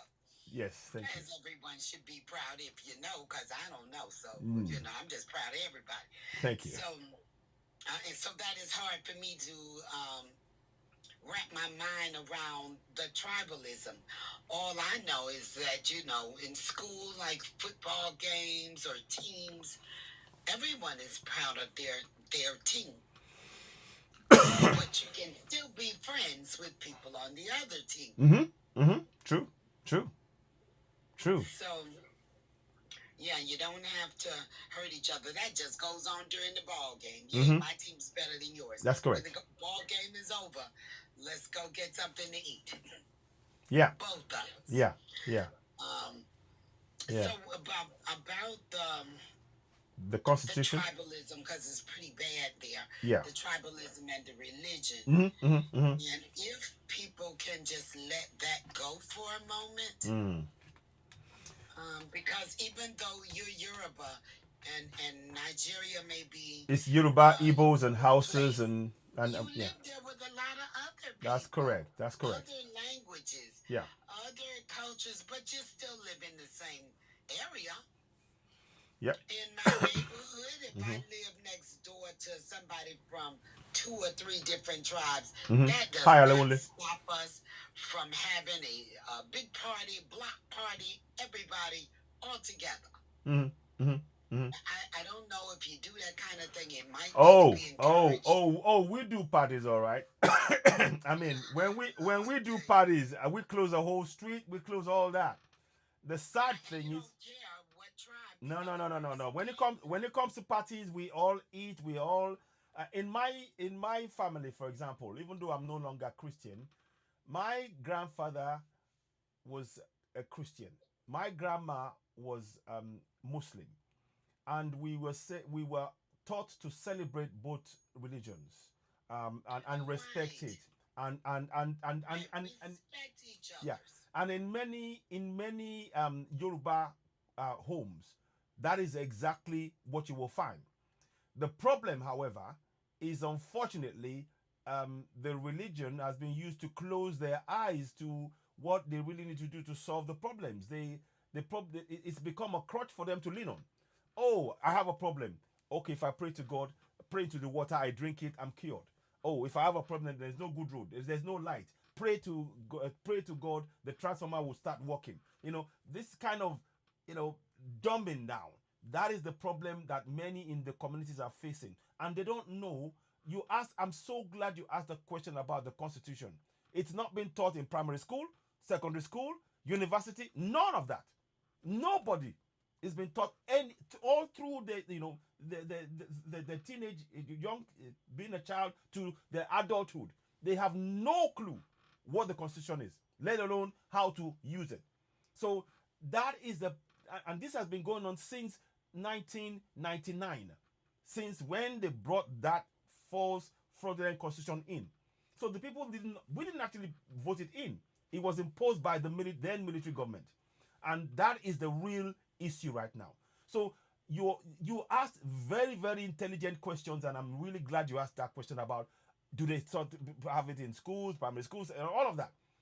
The answer to them is that is no. And the communities, again, it is not being done. Now we are trying to Egbon Akogun, welcome on board. I'm just saying hello to my elder brother there. So I'm going to invite him in. So we don't have a process whereby the communities can actually be able to read out the constitution aloud in their local language, and that is what we're trying to institute by doing programs like this. And it's not just, and we realize that it's not just only in Nigeria; it's right across the whole of Africa. So it's the same problem, but we haven't realized that. Now, to touch on the tribalism was something coined and brought in by the Western powers to divide Kikuyu and the Tutsis and all of this stuff, Tutsis and the Hutsis, to divide the people, to make sure that we have two people that will fight, and they will give them weapons to fight themselves. Whoever wins, they support. They always get, and that is, unfortunately, our people have been too easily shaped in their thinking. But hopefully, we're beginning to Yeah, we call see it that. brainwashed. There you go. I was trying to use a not so, I was trying to be Let's very, just be direct. yeah, exactly. Well, yes, true. So that is a real issue, and it is an ongoing problem we have to deal with. But I think once the people know their rights, and one of the things I've tried to do with the constitution that I'm doing it now, in Yoruba land, I've translated into 3 different areas, in different languages, into Yoruba language, into Igbo language, into Hausa language, the key areas. And that way, I've got some friends to actually who speak the language in Igbo language to read it out on my broadcast. And again, likewise, Hausa as well. And the object is to make people know that you all have the equal rights. Whatever your language, you have equal rights to hold your governance to account and hold them accountable. So to begin to change their mindset, particularly the market women, they don't know that they possess this right. So when they start understanding that, they can start going, oh, okay, maybe I can start taking change of, taking charge of that situation gradually over time. And the things that we want, i.e., infrastructure, roads, water, light, we can actually make sure in our community by holding monthly town hall meetings, questioning them, how much is spent, who are the contractors, what is the balance left, when is it going to be collected, monitoring that, because there are people who are not been we've not been trained to taught to be able to question things on a regular basis, on a consistent basis, and that is what it's going to take a lot of work. It And is. when I said that, I heard a lot of people say whatever they do, they say it is well. Yeah, it is And well. then Yeah, I guess out of frustration, they say we don't need the government, but you do. you do. You cannot go out there and put telegram poles up for miles and Hmm. miles. You Hmm. cannot pave roads from Hmm. one city to the next. You Hmm. just cannot do this as No, an individual. no, no, no. You will need your government. That's correct. And governments communicate with other governments, get loans and stuff. Instead of them building 2 and 3 mansions and buying a car lot of cars, Hmm. Hmm. you might need them to put that money towards some transformers. That's Put that correct. money towards creating some jobs That's correct. with people to make the roads. I know here after the pandemic Hmm. and people have been out of work, the new president, as soon as he got in, Hmm. because a lot of jobs, companies went out of business Hmm. because there was nobody buying anything because everybody was at home. Yeah, yeah. But when he got in office, he immediately decided to improve the infrastructure. There you go. Now jobs are created for men. Not that we want women excluded, Hmm. but the men can go out and get a construction job Hmm. working on the roads, the Hmm. railroads, the Hmm. bridges, the infrastructure, Hmm. the power grids. Hmm. It was a lot of jobs. Mm. Not that women couldn't, because sometimes you would see women out Hmm. with Hmm. a safety vest on, directing traffic around this big piece of equipment Hmm. that they have out here to get the job done. But it generated some work. That's so correct. even if a president decided one day that you're just going to do, not even pave the road, Hmm. just take a piece of equipment out there and just smooth the road. It's a start. I remember growing up on a dirt road. Nearby, the main streets were paved, Hmm. but I lived on a side street. It Mhm. was dirt. Hmm. I liked the dirt, Hmm. but it was kind of dirty and dusty. Hmm. And the city would periodically come through there and smooth it out because, it'll get potholes from Mhm. rain and Mhm. traffic and stuff. Yeah, And yeah. from us out there digging holes. So they would come and smooth the road out. Hmm. I remember mosquito control coming through, just spraying something in the air to kill all the mosquitoes. I remember them spraying water or oil or something to keep the dust down. Hmm. But when and the government was involved in this, Hmm. Hmm. even though they did not use these roads Yeah. frequently, the Mm. ones they used were paved. Mm. But that was for the community. Do something that the community can see and use. So I don't know what the problem is with electricity. I don't know if I can do that because, I have my own private summers and Yes. I need air. Yeah. So I can't. No. What I was gonna ask, Mrs. Lady LJ, I was gonna ask, how could you tell us a little bit about how your community participates in the governance? So, what? Yeah, go ahead. I lived near a recreation center which was used for all kinds of gathering for the youth, Mhm. for the adults. But another way was church. The Okay. church itself, the building. Mm-hmm. Mm-hmm. Mm-hmm. Because we could gather in Okay. the building. Mm-hmm. Okay. Because the ministers had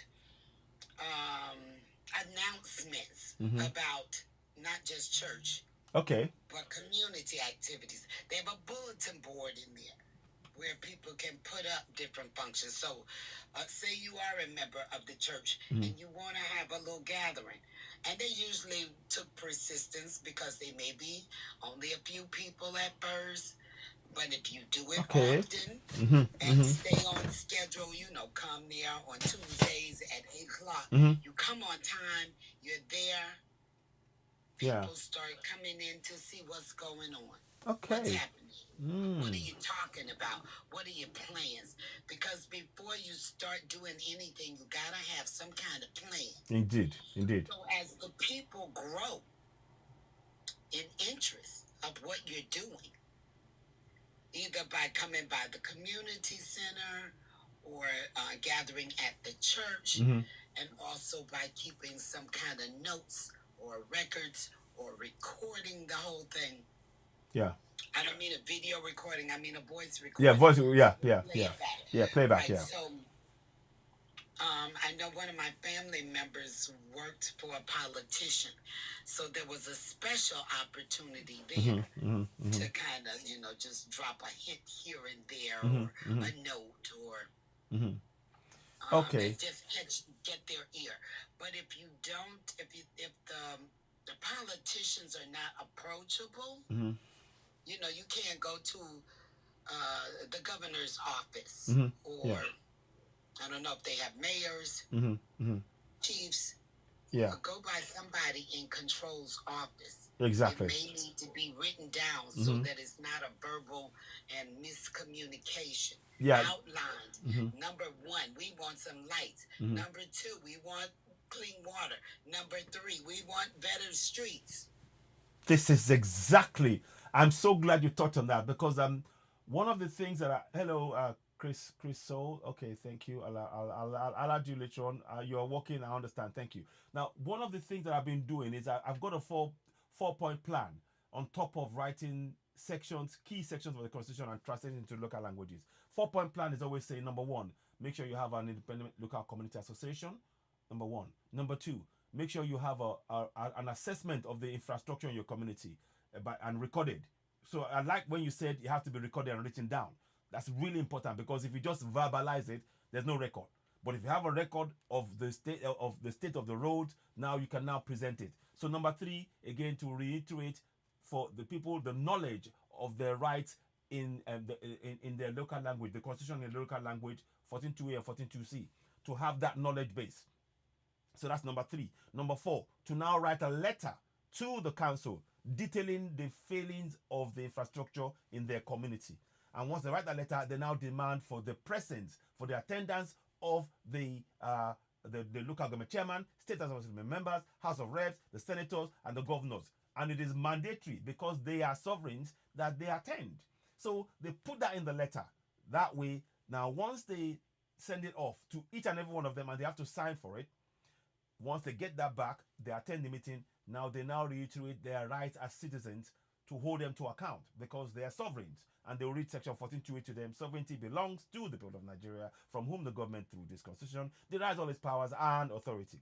At the beginning of the meeting, to remind them that they're serving the collective community and not themselves. So these are things that remind the people that are present. Yes. That is what they do. Because that's correct. I don't think people. That's correct. In some areas recognize that's that correct. They are supposed to do this. That's correct. For you. Yes. Yes. That's exactly. They say, oh well, whatever. That has nothing to do with me. Yes. It has everything to do with you. Indeed. They want your vote. Very, very so true. They need to do something for you. That's exactly it.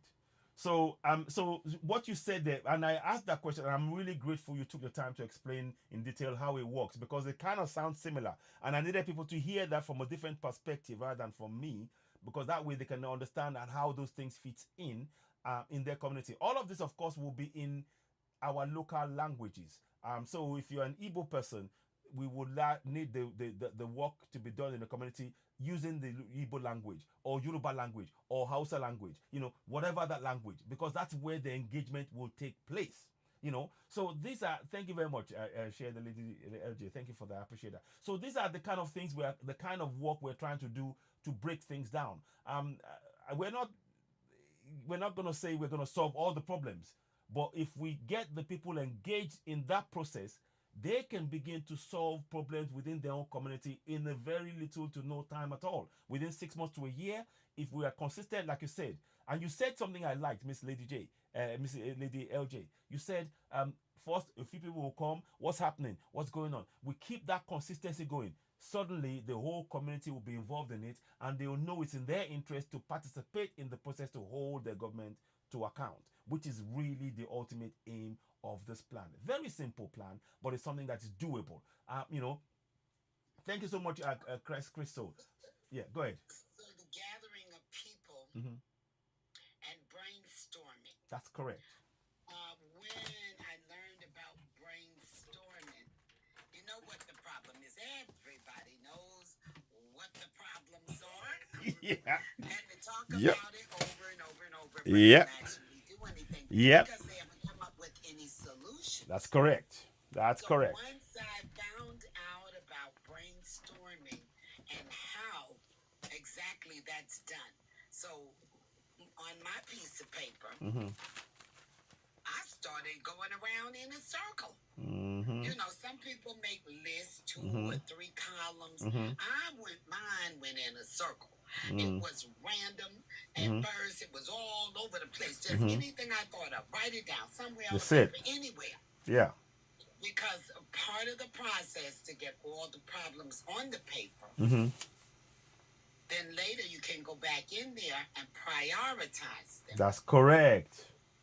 So once you get them prioritized, Hmm. now you can be more focused on the solutions Hmm. and go about them Hmm. pretty much the same way. Hmm. Hmm. Because you're going to have some solutions that are going to be ridiculous. That's correct. That's correct.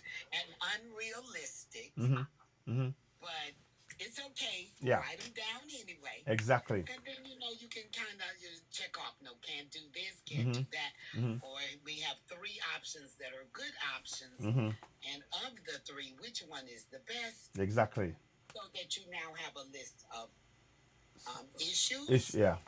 as well as solutions. Indeed. And possible Hmm. solutions. So you have more than one solution.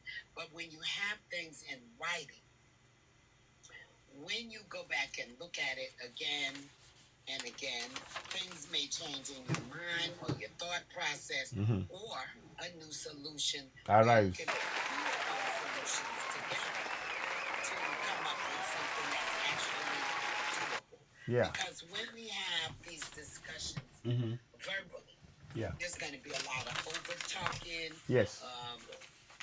anger. Sometimes people walk out. Hmm. Hmm. It's just too much chaos going Yeah. on. So Yeah. accurate records need to be kept Yeah. of all the meetings, Hmm. as well as being where you say you're going to be Yes. on time. Exactly. If this meeting is only going to last an hour, Hmm. then don't let people come in there and turn it into 3 hours because people Exactly. have other things to do. Exactly. 1 hour. Yeah. From this time to that time. That's Hmm. it. Hmm. Now, all you didn't get out in that time, see you next time. Exactly. Exactly. Come with your paper and be prepared Okay. to just get it out there. Wow. I mean, this is a really helpful, Miss Lady LJ. Thank you so very much for that contribution there. I really appreciate that, and I need people to be hearing that because what I'm hoping that people will pick up is that this can be happening in our communities. It is not impossible to do, and particularly in our local languages. Many people who are here, they speak two languages, so it's a way to share knowledge and they can impart that knowledge. So it's a two-way process that we're doing. We're sharing knowledge and they must impart that knowledge and hopefully again come back and reconvene and begin to build this process of awareness in our community. So thank you so much. And when the meetings are short, Mm, people won't get so burnt out. yes. Because if you do it too long Hmm. and too much information is Yes. out there, Indeed. then people kind of get They get lost and they kind of they lose yes, track. They they lose end up focus. yeah, they lose focus. So you got to keep it kind of Hmm. short, sweet, and to the point. Hmm. And when you do your lives, because you got all that nice background back there, something is written on it. I just can't tell what it is. Yeah, I'm sorry about that. This one I did reach in a rush. You're right. I should make sure I'll put it better. And thank you very much for that. I'll make sure I fix it up next time. Normally it's clearer, but I will do that next time. So thank you If for you're that. gonna have a group Yes. or an organization's name or Hmm. something like that, for Hmm. it to be visible, even a place for people to contribute, Hmm. like the live That's goals, correct. Yes, I'm. um, Yes, in fact, I sources of income. yes, If you got yeah.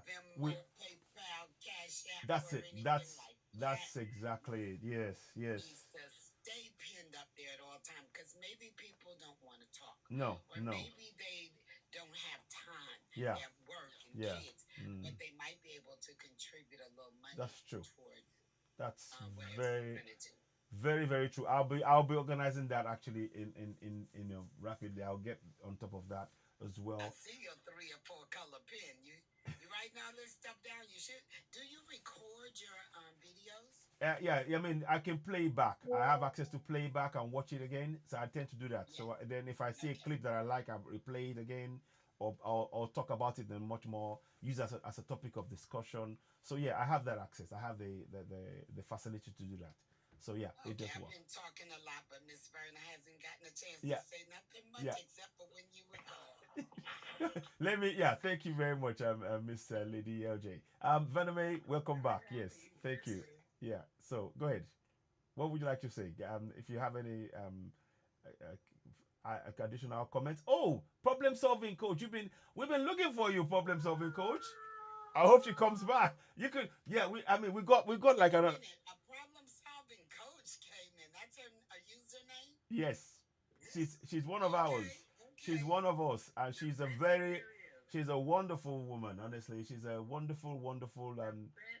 Oh man, she's honestly, it was a joy to come across her, and we do a lot of work. I've been trying to reach her. I hope she's able to. I hope she's not gone again.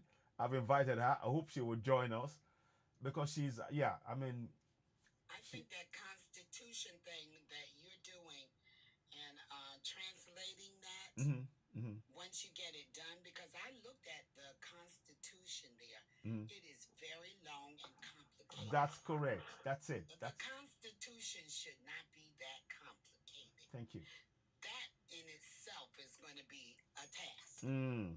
Mm. because it is too long and complicated. So you got to break it down into bite-sized pieces. That thing is long. Yeah, it I is. was like, oh my God, what were they doing? Yeah, What is all of this? and No I wonder nobody read the thing. it's designed to actually be off-putting. It's designed for you to not think, pay no attention to it, because they need that for you to just think, oh, I'll trust the government with it, and then not knowing that you have to actually hold the government to account. Your role is to monitor them, to oversee the work they're doing, because they're working Like for the you. fine print in a contract. Yes, exactly. Whatever they put in real That's correct. tiny down at the bottom, Yes, that's the part you really want to read that. indeed, indeed. I mean, you read the whole thing, Mm. but make sure you don't skip over that part. That's correct. That's correct. Thank you so much. So, you're working on your language first for this task? What I yes, I'm working in my language for, because that's the one I know. So I've done it up to section 53 in my language, and 53. How many are there? there's about 250 sections or Oh, yeah, more. that's ridiculous. So That is ridiculous. yeah, That might so be one of the first things you want to do. yeah, Can you simplify this, yeah, for the we village people, yeah, so they can understand exactly. And this is why we without a week-long thing? Because to everybody that lives in, I'm going to call it the rural area, because that's what they call it yeah, here, yeah. when you're not in the city, but on the outskirts. Outskirts, yes, yes. Yeah, so in the rural areas or the villages, are those people able to get back and forth to all the things that they need? Schools, hospitals. No. And that's Okay. and that's the real problem, because unfortunately the funds that are meant to go to those things, the local government chairman or the state governor sits on that money, and they say we'll do something, and the people are, and because they don't know their rights because it's written in English, they're not able to actually effect any change. They just simply, the governor or whoever the councillor may be, will make empty promises, never fulfill it, give them a few things, like a bag of rice or a piece of cloth or something to keep them quiet for a few months, and then they'll come back again. And that's what we want to change. We need to change that process. We want people to know that you have this power, and you can use it. And we want to show them step by step how they can use it, community by community. We're not fighting the government. We're just trying to make the people aware of their rights and how they Yes. can use it. Educate Educate. Thank you so and much. awareness. That's correct. So That's correct. I just thought about a lady from America living in Nigeria was like, come on over and visit, come to my house. And I say, I take medicine, so I need to know a few basic things before, such as, is there an ambulance and what is the emergency number? And she said, well, in some areas. I said, what? So if I have a health emergency, how am I going to get to the hospital? And I know there's a hospital, right? Oh, yeah, they have a good one somewhere far away. So how am I going to get over there? What, I got to call a cab? Yep. What happens if there's some kind of trauma? Emergency. This is why and unfortunately, you see, I'm, I'm so glad we're having this discussion, and I hope many are listening. This relates to not only Nigeria, the whole of Africa, because a lot of people fall into the category that you're saying. But the problem is, you see, the government, those who are in government, they steal that money. I know for a fact, I've done my research on this.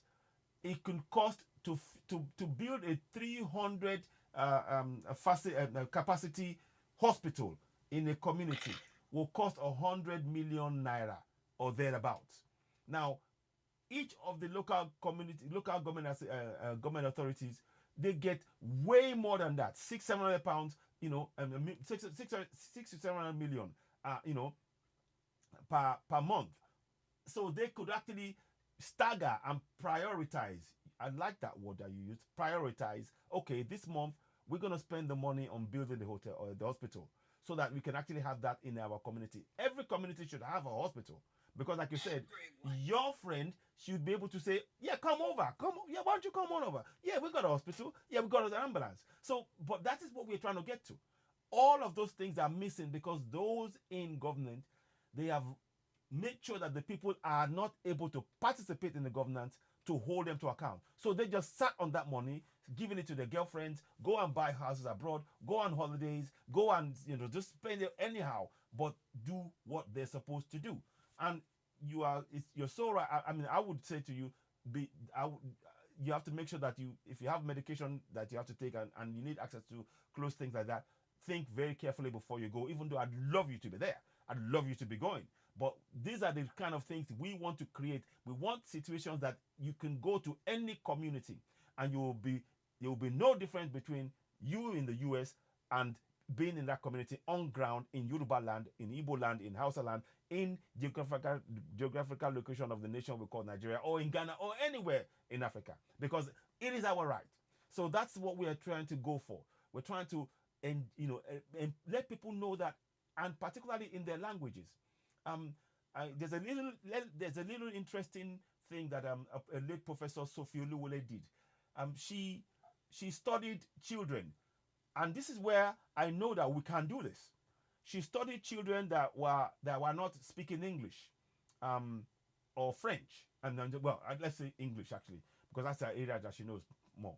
But she studied them from the age of 0, from the time they were born, to about 6 and 7.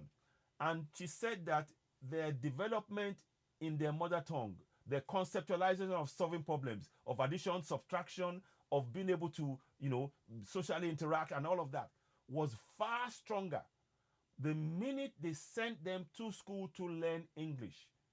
Regression stepped in.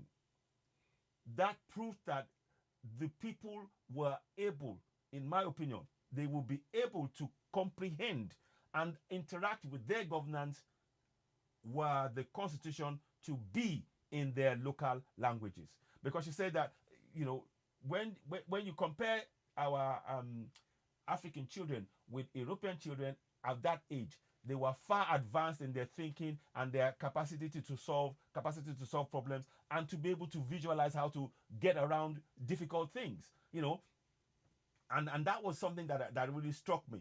And that's why I kept thinking, how can we do this? And I've been looking at the constitution. I'm thinking, this is in English. People in the communities in the villages, they don't speak English. They only speak Yoruba or Igbo or Hausa or Efik or Ishon or all of those languages, and they're very good at that. And I always say something that people have they've misconceptualized the idea of intelligence. Um, they say the fact that you can speak English shows that you're intelligent. No, it doesn't. It just means that you've been well taught in English. Intelligence is a different thing. Intelligence is looking at a situation and coming up with a solution, whatever language it is. And that is what intelligence is about. So, and that is what we're trying to really hopefully bring into the discussion, and make people see that our people in our communities, they have the solutions. There are guys who are able to build without reading any books. They're able to build a complete motorcycle just from their own thinking in their own language. So that is intelligence right there. Nothing to do with the language. So these are the concepts that I'm trying to hopefully put out there with others, so that we can really begin to go into the communities and make them know that you don't have to learn a new language to know your rights. Your rights in your language will actually help you be able to get infrastructure you need in your community. The road from the farm to the market should be smooth, and for you to be able to get your goods from the farm to the market, make your money and live your life. These are the practical things. So you don't have to speak English to do that. You use your language, you demand for it, you monitor it, you participate in that process, and then you get better and you even get more things. So yeah, so these are the concepts that we're looking at. People that are able to interpret, Mm-hmm. they should be willing to do that at like a job. Yes, this is There's some this is somebody in the village that can speak more than one language and help out. that's with correct. Exactly. Not only this information about the Constitution, Mm-hmm. but anything else Mm-hmm. that they need. Mm-hmm. It could be health care or Mm-hmm. something else. I went to school and Yes. doing health care. Yes. I keep bringing up health care. Yes, indeed. Indeed. It's not only my age that I'm a baby boomer. No. But that's my background, Yeah. healthcare. Yeah. So, and healthcare management, Yeah. for that matter. So, to Mm. me, having either a full hospital and urgent care, Mm-hmm. urgent care, the ambulance. Yes. I mean, if there's a car accident, This is it. We need and all of those someone's things. arm is over there across the street, Mm-hmm. Mm-hmm. you need some care quickly. Exactly. Nobody has time to call a cab, Exactly. fight the traffic. Exactly. You need this quickly, because this is going to be determine whether you stay Survive. here on the ground or not. I mean, Don't have time no. for catching a ride. Exactly. And this is where the idea of actually having somebody embedded in the community who speaks the language and English can be used in other areas, and it becomes like a paid job over time. But all of that Yes. will require planning, and putting a structure in place that will actually fit into that community, and identify those that I would like to call stakeholders who are going to be committed to this process, and at the same time they get some benefit from it. So let's talk about the voting process there. Once people know what the Constitution says, Mhm. then maybe some conversations can be held around what is most needed in the community. Because for some communities, say with a bunch of families, it could be education for the kids. Yeah.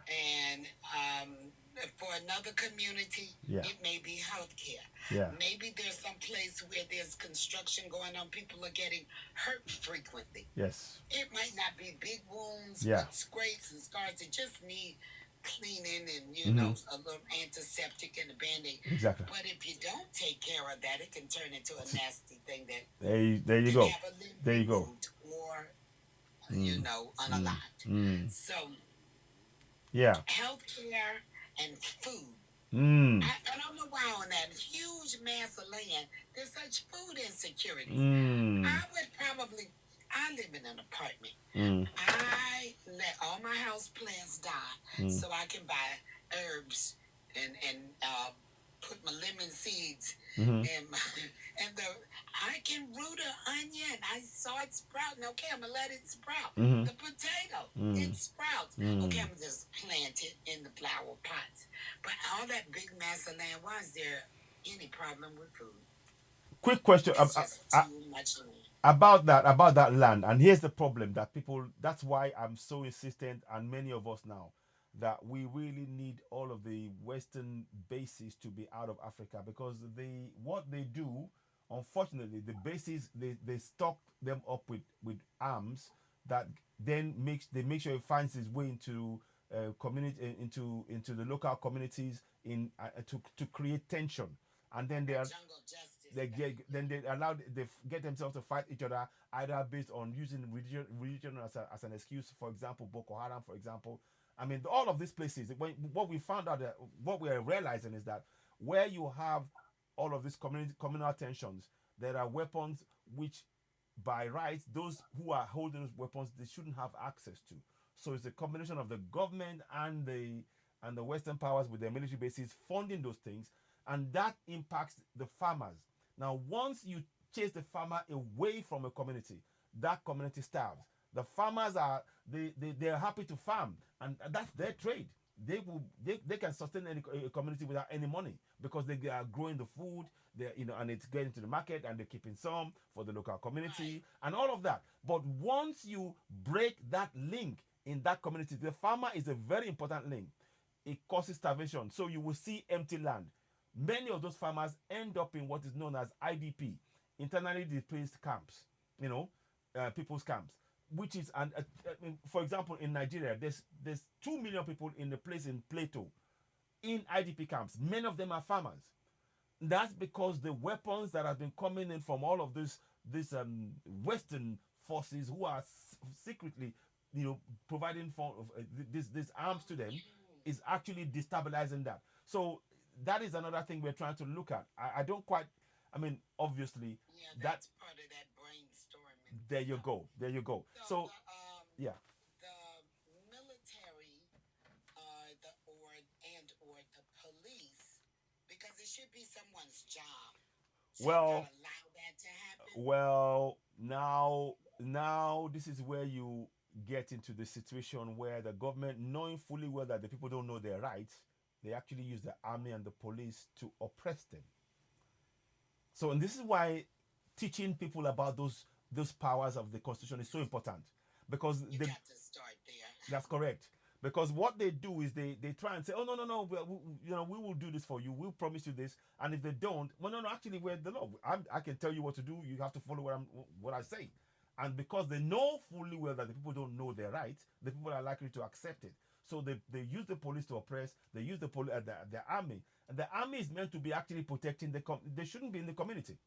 The army is meant to be. No, they should be for outsiders. There you go. Trying to there you go. There you go. But the army protects you from outsiders, and the police is meant to be in the communities. And the police are not to be against the people. That's correct. But they are to protect and kind of diffuse situations in town. That's correct. That's very, very correct. So, but unfortunately, because of the lack of knowledge, and that's why I am very, very. I've really thought about this I've been doing this work now since about 2018. But I didn't fully understand the full picture until after the 2023 elections that just went now. And then I understood exactly how all of the structures, I mean, in the disorganized chaos, how it's designed to ensure that the people remain in the dark, whilst those politicians exploit them endlessly. Now, if we start putting in this awareness in the community, we can begin to chip away at that narrative of theirs, and hopefully with time the people will be able to do the necessary themselves. One of the things is that the government makes them the government of the day, and not just this government, previous ones, they say pray for the government. And I'm like, yes, it says pray for the government. They have 30-day prayer sessions whereby they will say, okay, we're gonna. No, that just wears them Well, there you go. That's all that's There, gonna there happen you with go. that. That's exactly. So you see, and I'm so glad that we're able to discuss this because now They're people, gonna get the dry mouth, and them people gonna keep doing what they doing. They probably look down at them from high there up you in the go. castle. There, Look at that's them a, down there. that's that's exactly. Now you can understand when I talk about religion. Now you get a Well, this deeper sounds like understanding. more education, more education. There you go. I mean, I There you go. see a big old building. I can just, when I close my eyes, when I hear you speak, I see a great big building that's got a medical section in it that's at least checking and then doing first aid and checking vital signs. Yeah. I see another section where people are learning some basic things, like skills that you need to live, period. That's The correct. cooking and whatever you didn't get at home. Mm-hmm. And a place where people can gather to discuss, not because too much partying. I'm not a big party person. Mm-hmm. Too much partying, because partying is fun, it's relaxing, and get your mind off of what you Yeah. had going on all during the week and everything. But then there's a time for that, and then you need to put that down and stay focused on solving the problem. It's not going to go away Exactly. if you throw Exactly. another party. Exactly. And You might be drunk, but the problem is still there when you that's wake up tomorrow. that's exact Miss Lady LJ, you just you're hitting exactly what is going on. It's like you're there. Are you Yeah, really but you can't are you help it really that sure you're that's not a in problem Nigeria? all over the world. That's a problem all over the It is. world. It And is. to It is. me, Yeah. healthcare, addiction, all of that Mm. is what people who are, a lot of people do it too. So that sounds like treatment might be Mm-hmm. necessary as well, Yeah. in I that mean, big building with the healthcare.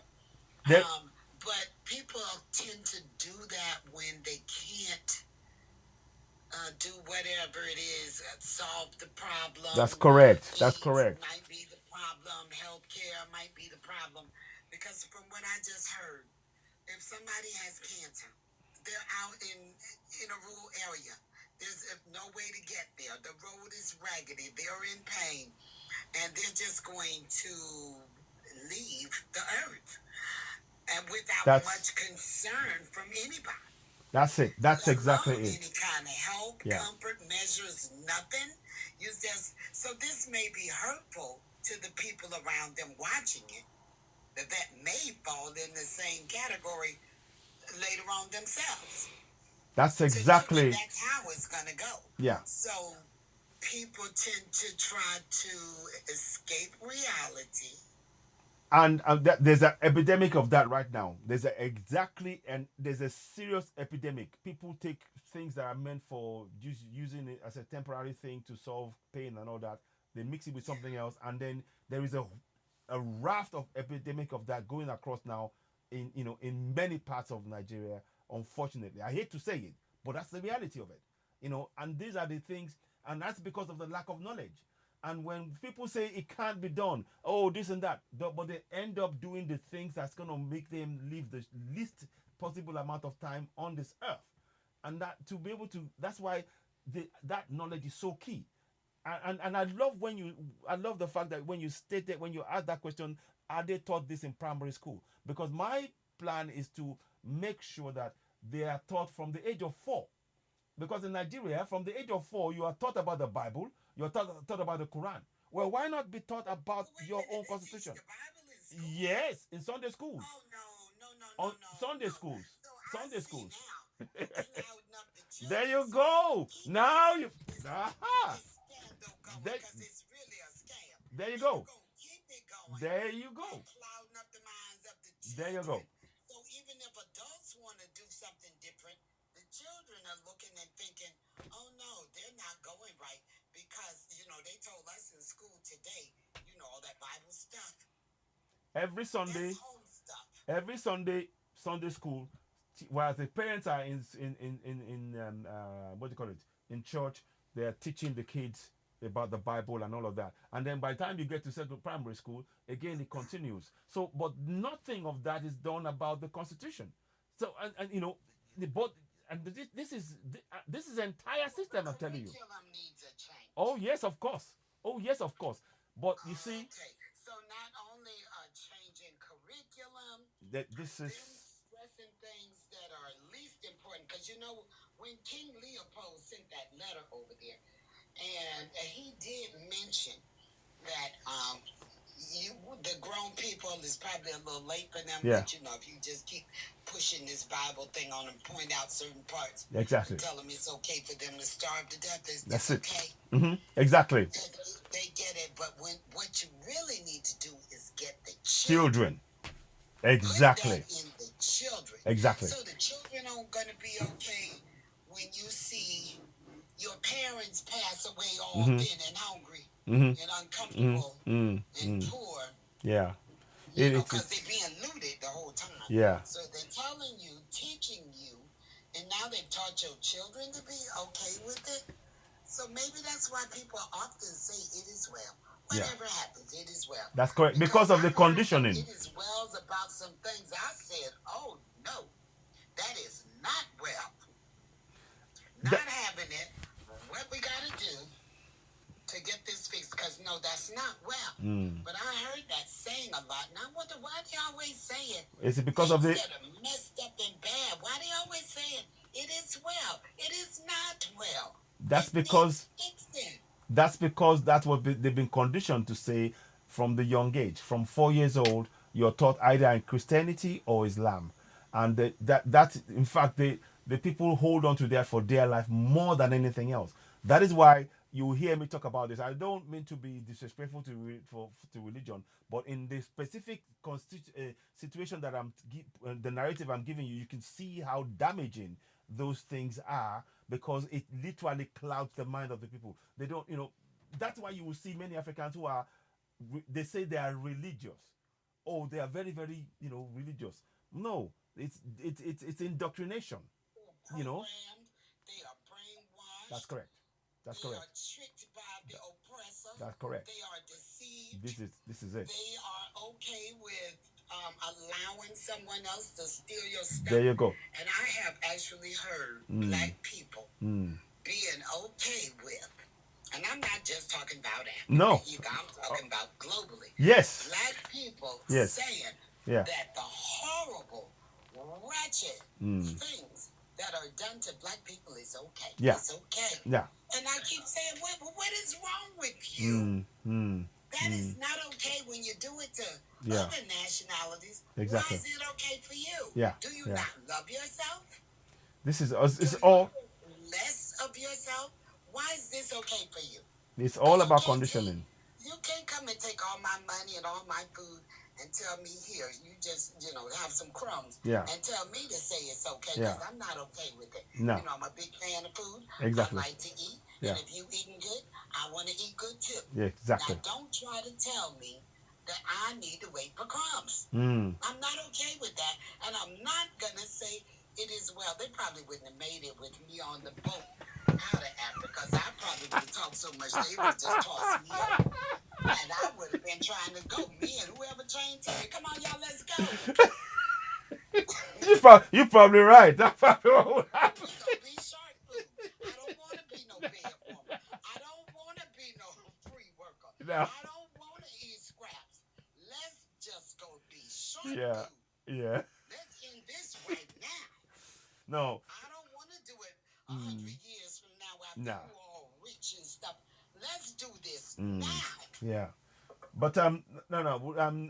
Honestly, I'm so glad. I'm hoping people. What we're doing here is really important, and people may think I'm laughing and everything else, but the questions you're asking and the answers I'm giving. I'm hoping it gives an insight as to why it is so important to really put the case forward for the Constitution and make people know that, look, this is what every one of us must really be pushing. We must make sure that the awareness in every community, So we're hoping that people will really, connect to this. Let me just see if anybody else wants to have a chat. Vaname, are you there? I know you've been quiet in the background. I'm perfectly happy listening. We hear you tapping, though. So Yeah.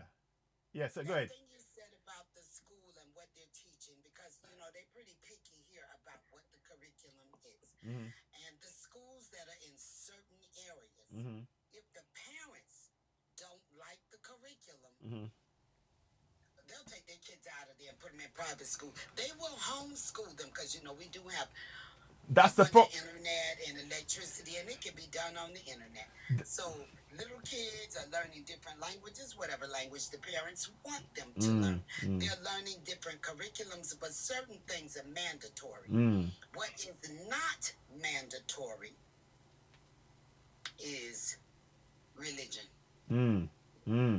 Well, They better not try to I, teach their kids no it, religion. We have so many different religions that's here. correct. So just because you in love with your religion does not mean that this child or their parents are. They may hate that religion. Yeah. And if you try to put it on their children, There would be. that's going to be real Yeah. bad. And So, that's something that is simply not in existence on the African continent. And I kid you not, it is not. It is just because the education, the way education, the line between education and religion is blurred. It's blurred. When you're okay, so that's not together, no. the, Whatever religion you practice at your house, I don't care if it's juju religion, whatever it is you do, or if you don't have one at all, that's fine. It's not my business. yes, And I have no business interfering with yeah. the way you What- want your child to practice their religion, not at school.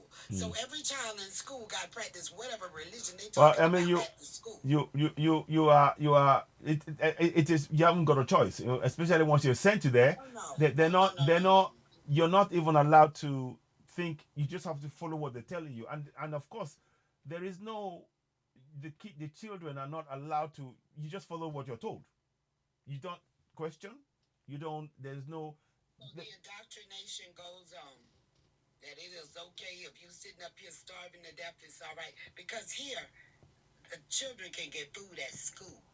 Well, Because I mean, you're not going to be able to do well when you're sitting up here thinking about, I'm hungry.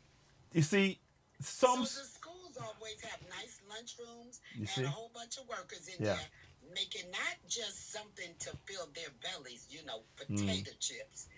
They have to provide the children nutritious, Exactly. vitamin filled Wow. meals. Wow. You see, that they would. It's supposed to be like that in reality. I mean, in practice, but in reality, it is never that. And those who are in those areas, they don't even have the right to say, the kids need to eat. They just say, no, we tell you, you don't have any right to ask any questions. We tell you what to do. And this, again, it goes back down to the fact that the people don't know their rights as citizens in their own country.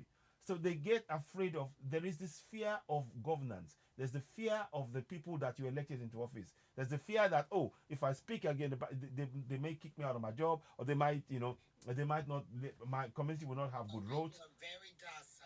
So exactly, they've really dumbed people down, and that is why this program that we're talking about, it's so important that many of us understand that it's the dumbing down of our communities that is the problem. Now we can bring them back up critically in their local languages. Now I know I've been doing a lot of work trying to get our government to have the constitution in our local languages, but it's been on deaf ears.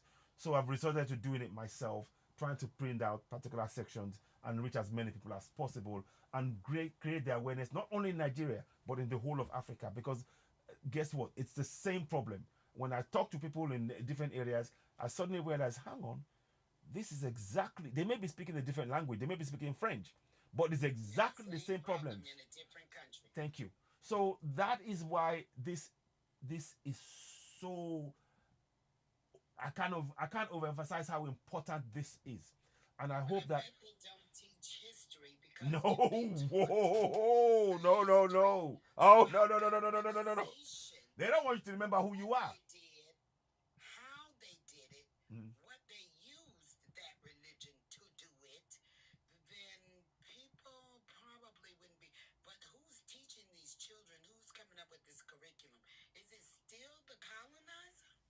No. Because when you say people are being taught French No. and this language, that language, and the other language, it seems like the colonizers are still at the school teaching. What they do is the books on the African continent still comes from the colonizers. Now the teachers, Oh different ball gosh. game. The teachers are Africans who have been conditioned themselves to believe in that narrative. So it's simply easier. Take the book, you've learnt it, teach the others. Pass it along. Keep it going. All this hatred for your neighbor next door. You know, when the people on this we'll call it Beyonce's internet on Yes. this app Yes. are connecting all over the world, so we already know that because we know we're discriminated against here in America, but we don't really know how they're doing in Canada or England or Jamaica, It's the same thing. or Africa. But It's we've come to find out we're all being done badly everywhere. So let me therefore, let me we, as a group of people, are going to need to put all those little small differences aside because I don't think we care about your religion over here. We just don't care. Whatever your religion is,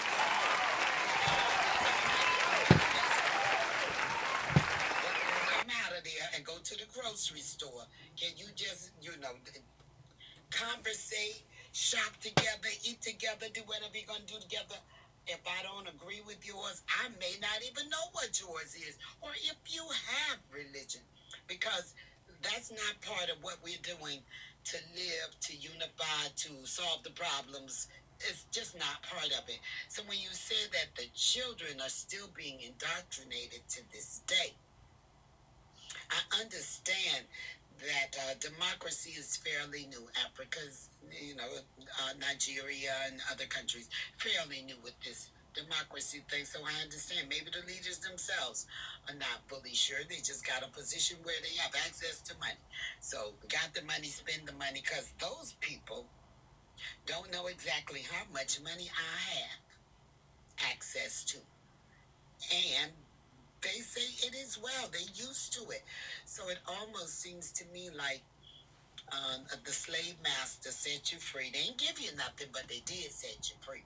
So they told you, now go roam around out there and see if you can find you something to eat and somewhere to sleep and all that. And that's what you're doing. You're busy trying to, you're hungry. Can you see You're the trying to find some food. Can you see the similarities in some ways? Can you see what they've done? Just to keep. I see what's continuing through the children. That needs to stop. That religion thing, that King Leopold's letter being read to the children. And for God's sakes, give the baby something to eat. Yeah, It that's might that's not be the most nutritious yeah. thing, but whatever it is, that they don't have to be hungry. This is But where maybe this is where we have to come in, and I like I said, and tomorrow I'll be setting up something on PayPal, and I'll be asking for people to donate to it, and a reference to be, you need you all know, of them. You need PayPal, so Cash App, yes, Zelle. yeah. You need So all of them. I'll be putting that up tomorrow, and people can donate, and we let us do this, and we if you know your community and you know there are people that can do this work in your community, put them up to this thing. Let us do this. It's not that this is gone far enough. It has gone far enough. Today, I don't know. But it's not over. But I do see from this app alone, which America wants to take away from Yes, us. yes. I They heard. don't like this at Mm, all. mm, So that's their plan. They got a date set and everything. yeah, yeah, They are planning yeah. to get rid of TikTok Because they and know it. replace it with something so they can make money. So in any case, with them wanting to do that, I don't know how long we'll be able to Well, we reach out to each other and go back and forth like this. we we are hoping. We are hoping. I know there's some black programmers somewhere out there. I hope and That's pray it. That's that it. they would work on it. That's Work on it. developing one yourself. That's Get correct. a job at TikTok. Figure out how they did it. Mm, mm. I mean, And I create think another one. what we need to, there's a one or two platform that we have, but what I'm really trying to do is I'm suggesting is to harmonize it and then make it wider so that people like yourselves, you can have direct access to that. Now nobody can stop you, because you would have, you can get into that thing, and this can be right across the whole world.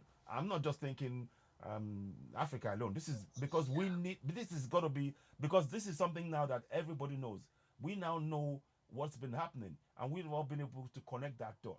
They didn't want that to happen, but this app has made us all know what is going on, and we know we can solve the problem. So And talk to each other in real exactly, time. exactly, And around the clock. It correct, doesn't even matter about the time exactly, differences exactly. or the language barriers. Because I've seen in some of the Mm, chats where you can. I was in a chat and with the Africans because the guy was cooking. I just like food, so I was mm. looking at the cooking. Mama's cooking and all that. Yes. Yeah, they got it.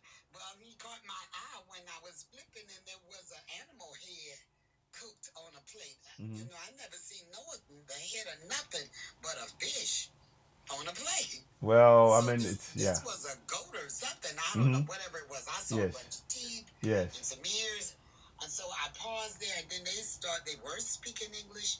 Then they went into some other language, and then I asked him where he was from. He said Africa. And then I asked, well, what language is it? I know there's a lot of different ones. And Hmm. what is the language? And he didn't want to tell me. I mean that's I mean that's one of the things I would have said. I mean, anybody who's African, please, we have to tell each other this. When we ask, just say, because we have to. That is our strength, our language, our African language. We need to speak that. We mustn't let that go away. We mustn't let it disappear. We need other people to speak it as well, because that's But the thing is, he mm, was speaking French. And ah I was like, but you're not from France. I can mm, look at you and tell mm. you're not from France. And he was like, no, I'm from Togo. Ah, Okay, okay. so what You language do they you speak know there? what? Because I don't want to hear about French. No, you know what? Togo, they speak. I know there's a certain part of Togo where they speak Yoruba language as well.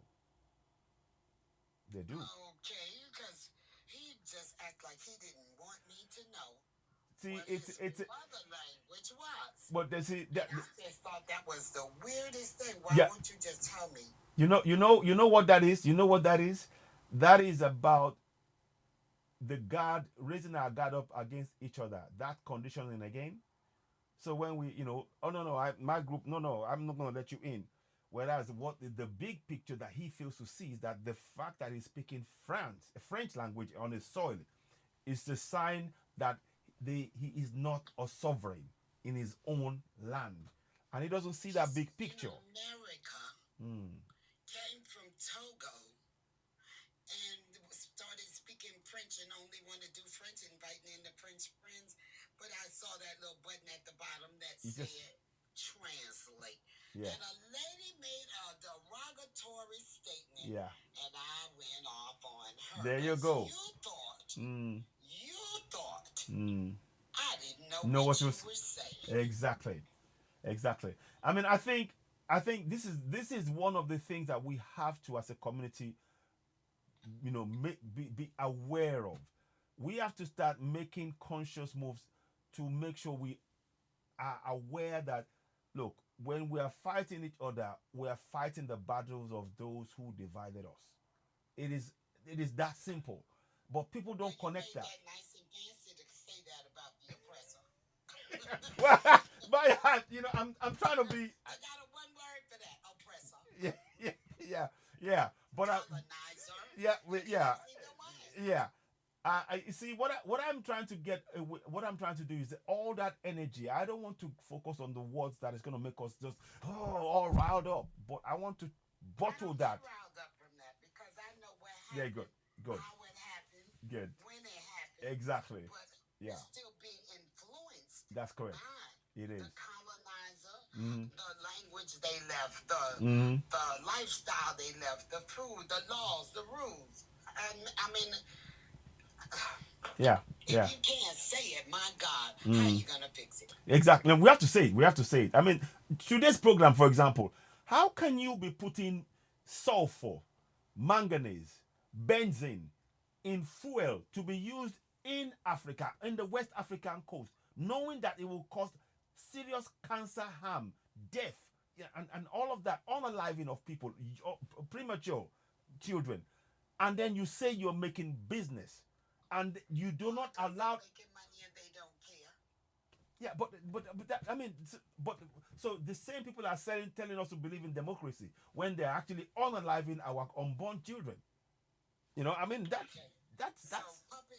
puppet leaders, which everybody already knows Mm, that the leaders, because the leaders here they do weird things. Don't think we don't. yeah, yeah, that's We're true. over here hollering and Yeah, screaming yeah. about you said you were gonna do this and you Mm, didn't do it, and mm. you want me to vote for you because it's time. It's almost time for elections It here. is now, isn't it? Yes, Yeah, yes. anybody that goes in with a complaint now can probably get something Mm, because they want your votes. mm, So mm. even Donald Trump, who doesn't even like people, black people, and has made that perfectly clear, been over here talking about well they like sneakers. Let me make some sneakers and sell it to them. He done been to jail and been convicted of a crime.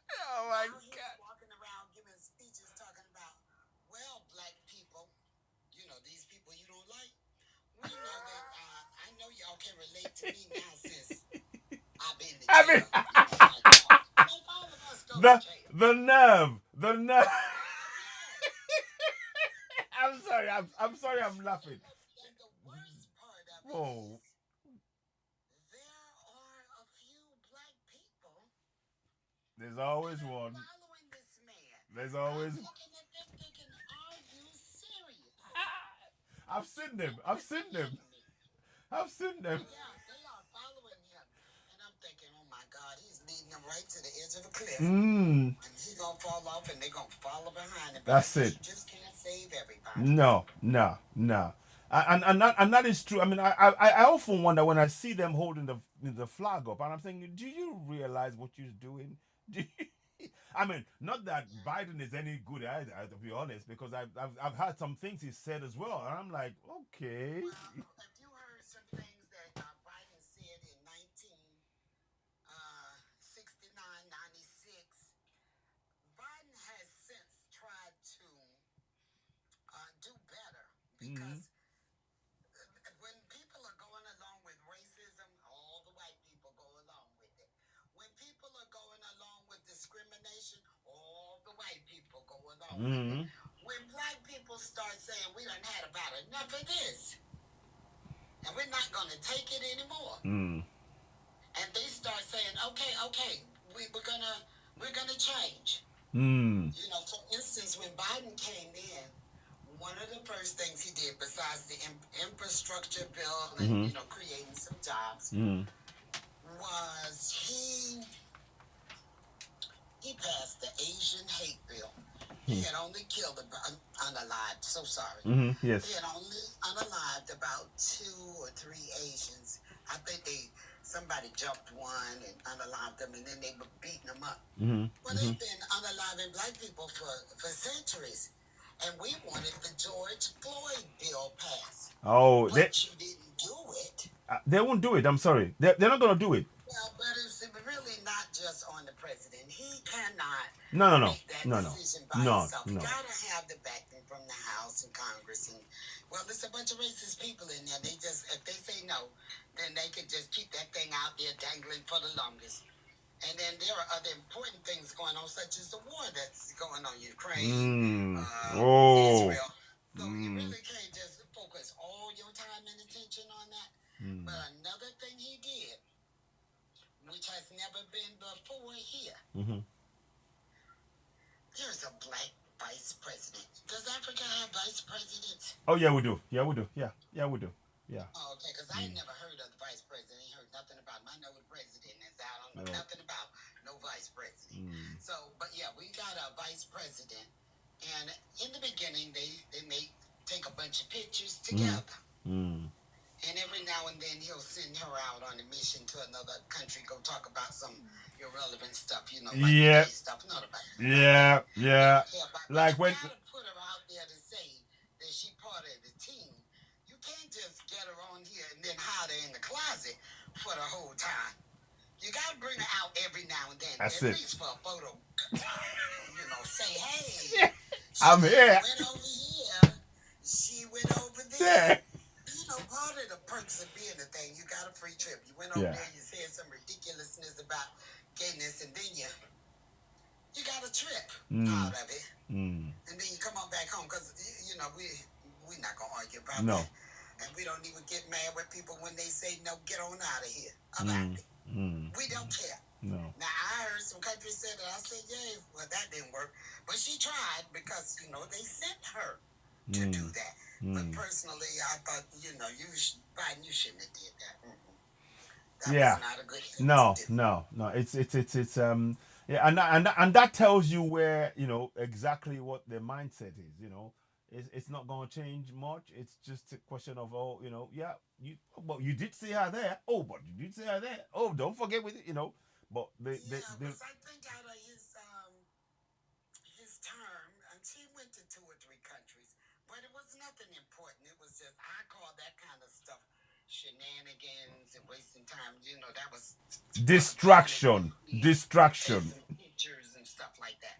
Because I'm sure she didn't care one way or the other either. That woman married with children. She don't care nothing about that.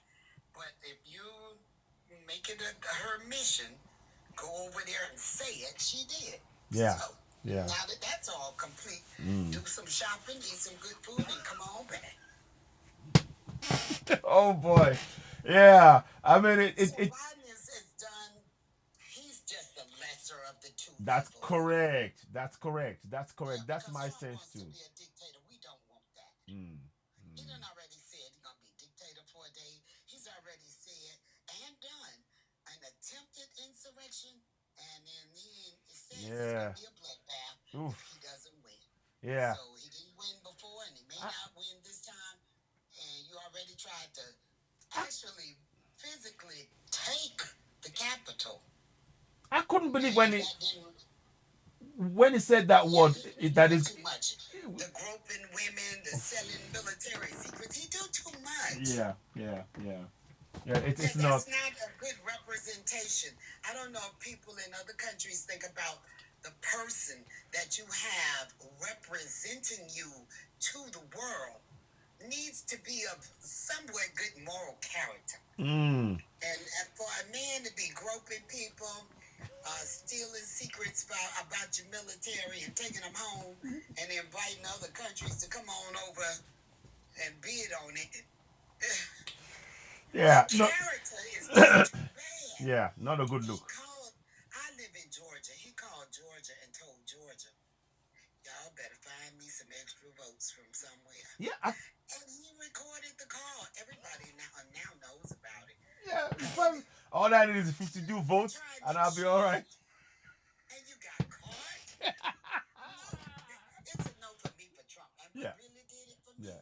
was that insurrection. Mm. Mm. That Yeah. was you did way too much with that. Mm. So no, I cannot. I Mm. cannot with you because really, whatever they do at this point, I'm retired. So whatever the people do probably won't affect me much. Mm. What I'm gonna do, which I'm gonna probably do in a few minutes, because it's only about 6 or 7 o'clock, and the grocery store closes at 9, Oh. and I want snacks, ice creams, and bananas and strawberries. Yeah. So, You've earned it. You deserve that. You deserve that. Yes. wait a minute. When you get to this point, and because people have been saying, come to Africa, come. And then I go on other social media like YouTube where people have actually gone. And I don't just listen to the ones that are talking about the wonderful experiences because I've seen all the food. I found a Little Legos here, the restaurant, and I've ordered a goosey and Okay. So you know a fries. goosey stew. Wow. You're coming all the way home already. You're halfway there. You're halfway there. My life. I need to check out a few things. So, yeah, I've had Good. some goosey and jollof Okay, okay. Now we're talking. Now you're talking my kind of language. Fufu as well. Oh boy. Yes, Oh, yes, nice. right here. I Okay. didn't even go to the restaurant. I ordered it and told them bring it on over here, and Fantastic. they did. Oh, real good. Okay, so I said, well, we're gonna try this because see, I don't want to get there and they don't put something on a plate and I don't know what it is. They can tell me anything. I've Mm. had it. Mm. No, it's good. So It's very good. yeah. So anyway, I said, oh, a little Lagos restaurant. Some African that came over here and opened up a restaurant. Well, let me get me some, and did. So, um, this thing here about these people that are going to be the change of power. I'm hoping the power does not change, but I know Trump have convinced a lot of foreign people that he's a great guy. Hmm. But for us who follow his every move, we all in his social media, we hearing all the speeches, we seeing the drawings because they can't take pictures of him in court, but they have artists in there doing sketches and telling us what was said. So other people might not get all of that, but Yeah. we got all the detail. Mm. He said, what? He did what? What? So yeah, so we have already made a decision. Half of us, no, I'm gonna say about 2 or 3 of us want him, and the rest of us are saying, "Oh no, we're gonna recruit people to vote to make sure he does not get back in there." Yeah. That dictator thing. If you're a dictator for a day, who's gonna stop you from being a dictator for a year? Exactly. You Exactly. know, talked about getting rid of the Constitution. Yeah. It's I mean, I just I look at that thing. Well, what is actually doing? It's unbelievable that he's even allowed to do it. It's just, yeah. I mean, anyway, We're all shocked at it. yeah. Now, the 34 charges, guilty on all, All of them. and you still have more because you started out at 91 Yeah. charges. And you know. I understand you want to get back in there because you don't want to go to jail. Because you almost headed to jail. From president to jail. I wish you all could go in and get the presidents over in Nigeria say, look, if you don't act right, I'm sorry, we done got the head of this police force, they're going to take you to jail. Now show us what you're doing with this money. We want a full bookkeeping report. What did you spend that money on? Yeah. First of all, we need to know where all the money coming from. That's it. That's it. Add it all up. What is the total? And how much is still there? And what did you spend that money on? What did you buy? True. Because we didn't get no new roads. No. We didn't get no new water. Does the president sell those generators that people have to use? Because I don't understand why you got to have lights and a generator. Pick one. Use the lights or the generator or get you some solar panels. But why you got to have the 3-piece combo to get some lights? It's to be honest, you that for me, a nation, a continent where we have all of the resources we need for generating light, uranium, you name it, everything is there, and even the solar, it's all there to keep the largest population of our cable lands, what another word for Africans, in the dark is it's criminal. It is absolutely And you know criminal. something else I've heard?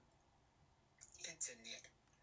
I don't know how it goes, but I know I live real close to one of the internet providers, and there are a lot of them.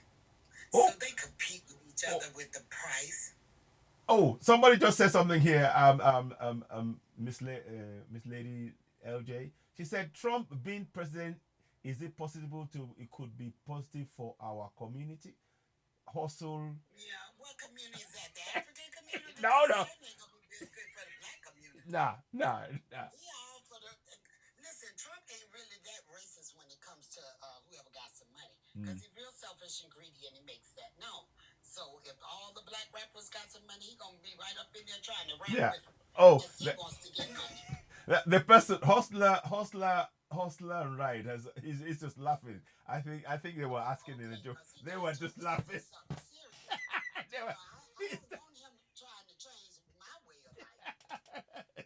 So I think we can see that that was asked in jest more than anything else. I seriously don't want my way of No. And he might do that. Yeah, he may do. He may Because do. he's, well, selfish and greedy. And Yeah. if you done sold all the military secrets, because you know they have whole departments here Mm. working on spying on other people, Mm. going to their lands, trying to see what you got going on, Mm-hmm. and Which is trying to get information from you so we can build it bigger and better to keep people out of this land. Mm. And you selling it? Mm. Mm. Now we might look up one day. You know, I live on the 13th floor. Okay. I might look up one day and you come a missile through my window. Yeah. Well, wait a minute. What Yeah. happened to the defenses out there? Mm. You sold it, and now they're in here. Oh no. So now you got a pocket full of money, and you trying to go to some other country, and I'm stuck over here with stuff coming through the window. Nah. No. You have changed my lifestyle. Yeah. No, So, we don't want that. No, we don't want that. No. So, you know, the president needs to at least pretend he's for the people, but That's he's not pretending real no. good. No. Okay. Oh. You got to be like Ronald Reagan. You got to be a good actor. Because he is not a good actor. No. He No. good enough to fool, but he'll say things like he likes the dumb people. He got a whole speech. They don't record it, you saying you like dumb people. And then you go up there and you got all these people following you after you insulted them like that. I'm just trying to figure out what happened. Did you give them all a bunch of liquor first? Yeah. How did you do that? Yeah. Like I said, I just when I hear the word Trump and I just look at him, I just think, okay, there's an alternative world. Let me tell you what he said about Africa and other places. Third world. He called them shithole countries. That's correct. Right on talking like he didn't say nothing. Yeah. Ain't nothing over there but criminals and stuff. I was like, Yeah. what? Yeah. Did you say? Because he'll just breeze over it and keep going like he didn't say nothing. But I'm like, you know, they record everything you say. We'll back that up. Yeah, it is. You said that with your whole chest. Yeah. Nah. I think he gonna come back. I saw his wife over there passing out teddy bears. And I kept thinking, well, why is she passing out teddy bears, baby? People need bags of rice. Why are you passing out teddy bears? And nobody, what you gonna do with that? A pillow? Yeah, it's. How can you sleep when you're hungry? No. So, you know, next time you come visit, bring some bags of rice. That's it. Yeah, some people might want some meat on the side. Yeah. So, you know, donate a cow or goat or something. Yeah. I mean, yeah. Very good point. We could talk for on a lot of topics. We've been out here talking like we on a date or something. All right. Other people scrolling through, ain't nobody else coming up. No. I'll tell you what I'm gonna do. I'm gonna mute myself. I'm gonna force somebody else to talk. Thank you so much. I'm probably gonna be rounding up in a few minutes, but it is. Look at her. I say I'm gonna get quiet. No. Where she go? She'll be right back. I think the net connection goes off. I'll try and I'm bringing her back in again. So I'll bring her back in. But Yeah, I say I'm getting ready to get quiet, and then she just disappeared. No, she's back. You see, I told you she'd be back. So she's back. So by the way, welcome back. I saw you left, and Miss Lady LJ, she was like, I'm about to go quiet, and then you left. So I was like, oh, what? I want to give you all the time y'all need because it's so much fun. You something else, honey. No. It's been real fun. I mean, we just talked about a lot of things, and in doing this, what I'm realizing is that a lot of what we're facing in Africa is the same thing that is being done, in other parts of the world as well, and we're all facing the same problems. So what I really want us to really understand is that we have to really work together, and my African brothers and sisters have to understand that our connectivity is so important. It is so important, and we need to keep this kind of discussion going. And I hope we've gleaned or learned something from tonight's broadcast. It's been a real pleasure, and thank you very much, Vaname, for stepping in and for filling that gap whilst I was away for a few minutes there. I'm really grateful for you holding the fort, and I want to thank Miss Lady J as well, and everybody else who's been part of the discussion here and left comments. Please don't forget, we really need your support in growing the platform. So please share the broadcast. If it resonates with you, what we're saying here, share it to other communities. Let's have a real discussion. We can't solve our problems. We have the solutions. No ifs or buts about it. It's a definite. We have the solution. I need you to know that. Don't even debate that with yourself. Just know, own it that we can solve this. Exactly. No, just know it. Exactly. Exactly. Visual. And pat ourselves on the back for getting this started. Exactly. So what I would say to you all is I can't say it enough again. Thank you all so much. You all deserve a round of applause. And I'm so thankful for the time that you've spent in listening to this broadcast. Please share. Come back again. We will join you. And tomorrow we will be myself and Vaname and problem solving. We'll probably be come back and give you a more definite figure and name for this the project that we're trying to do in terms of. Thank you so much. Thank you. Yeah, Miss Lady is also invited. Sorry. Miss Lady is Oh also yes, yes, invited. yes. I will be getting in touch with her as well, because what we will be doing is we will be reaching a lot more people, and we need that help. You know, Yeah. we need that help in really getting to as many people as possible to get engaged. So that we can solve our problems. We don't have to wait for anybody else. We have the power to do so, and we Yes. must do that. And I say that in the name of our ancestors. Um, Yeah. Elédùmarè, Ọbàtálá, Ṣọ̀gún, Ọ̀ṣun, Ọya, Ọya Ayémọjà, Egungun, Ifá, Ọ̀rúnmìlà, in all their names, in Oduduwa, in the name of Oduduwa, our founding father for Yoruba land, we say it that may all our wishes for a free Africa, may it bear fruit, and we say Ashe, Ashe, Ashe. Thank you very much to you all. I'm going to be rounding off now. Vename, we'll catch up later on. And thank you so Yeah. much to you all. Have a pleasant evening. Bye all. Bye bye. Thank you so much. Okay, Thank you. we see each other. Yeah, bye. Procedure. Bye. Bye. Oh boy. Mm. Oh, the fruit. Ashe. Yes, Ashe. It will.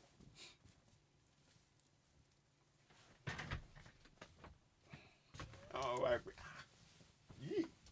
You can charm the pants off them. You can talk for ages. Yeah, good talk.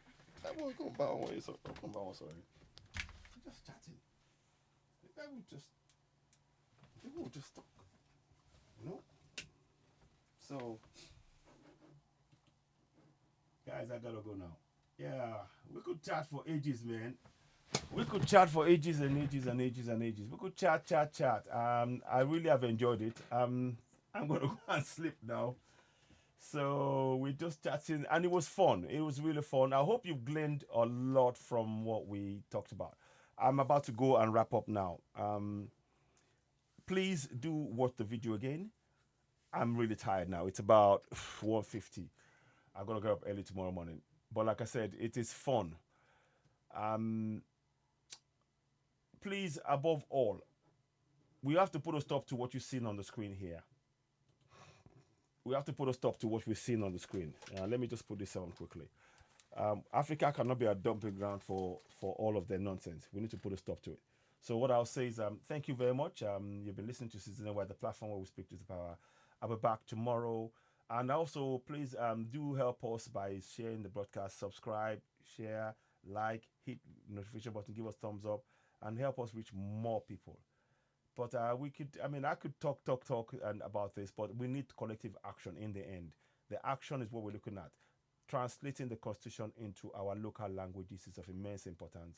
Please do share, help us with my people. And like I said, may our ancestors, you know, what's the word? May they help us in our, may they guide us to achieving a free Africa. Ashe, ashe, ashe. Signing off, Season while saying, I'll be back later on. Take care.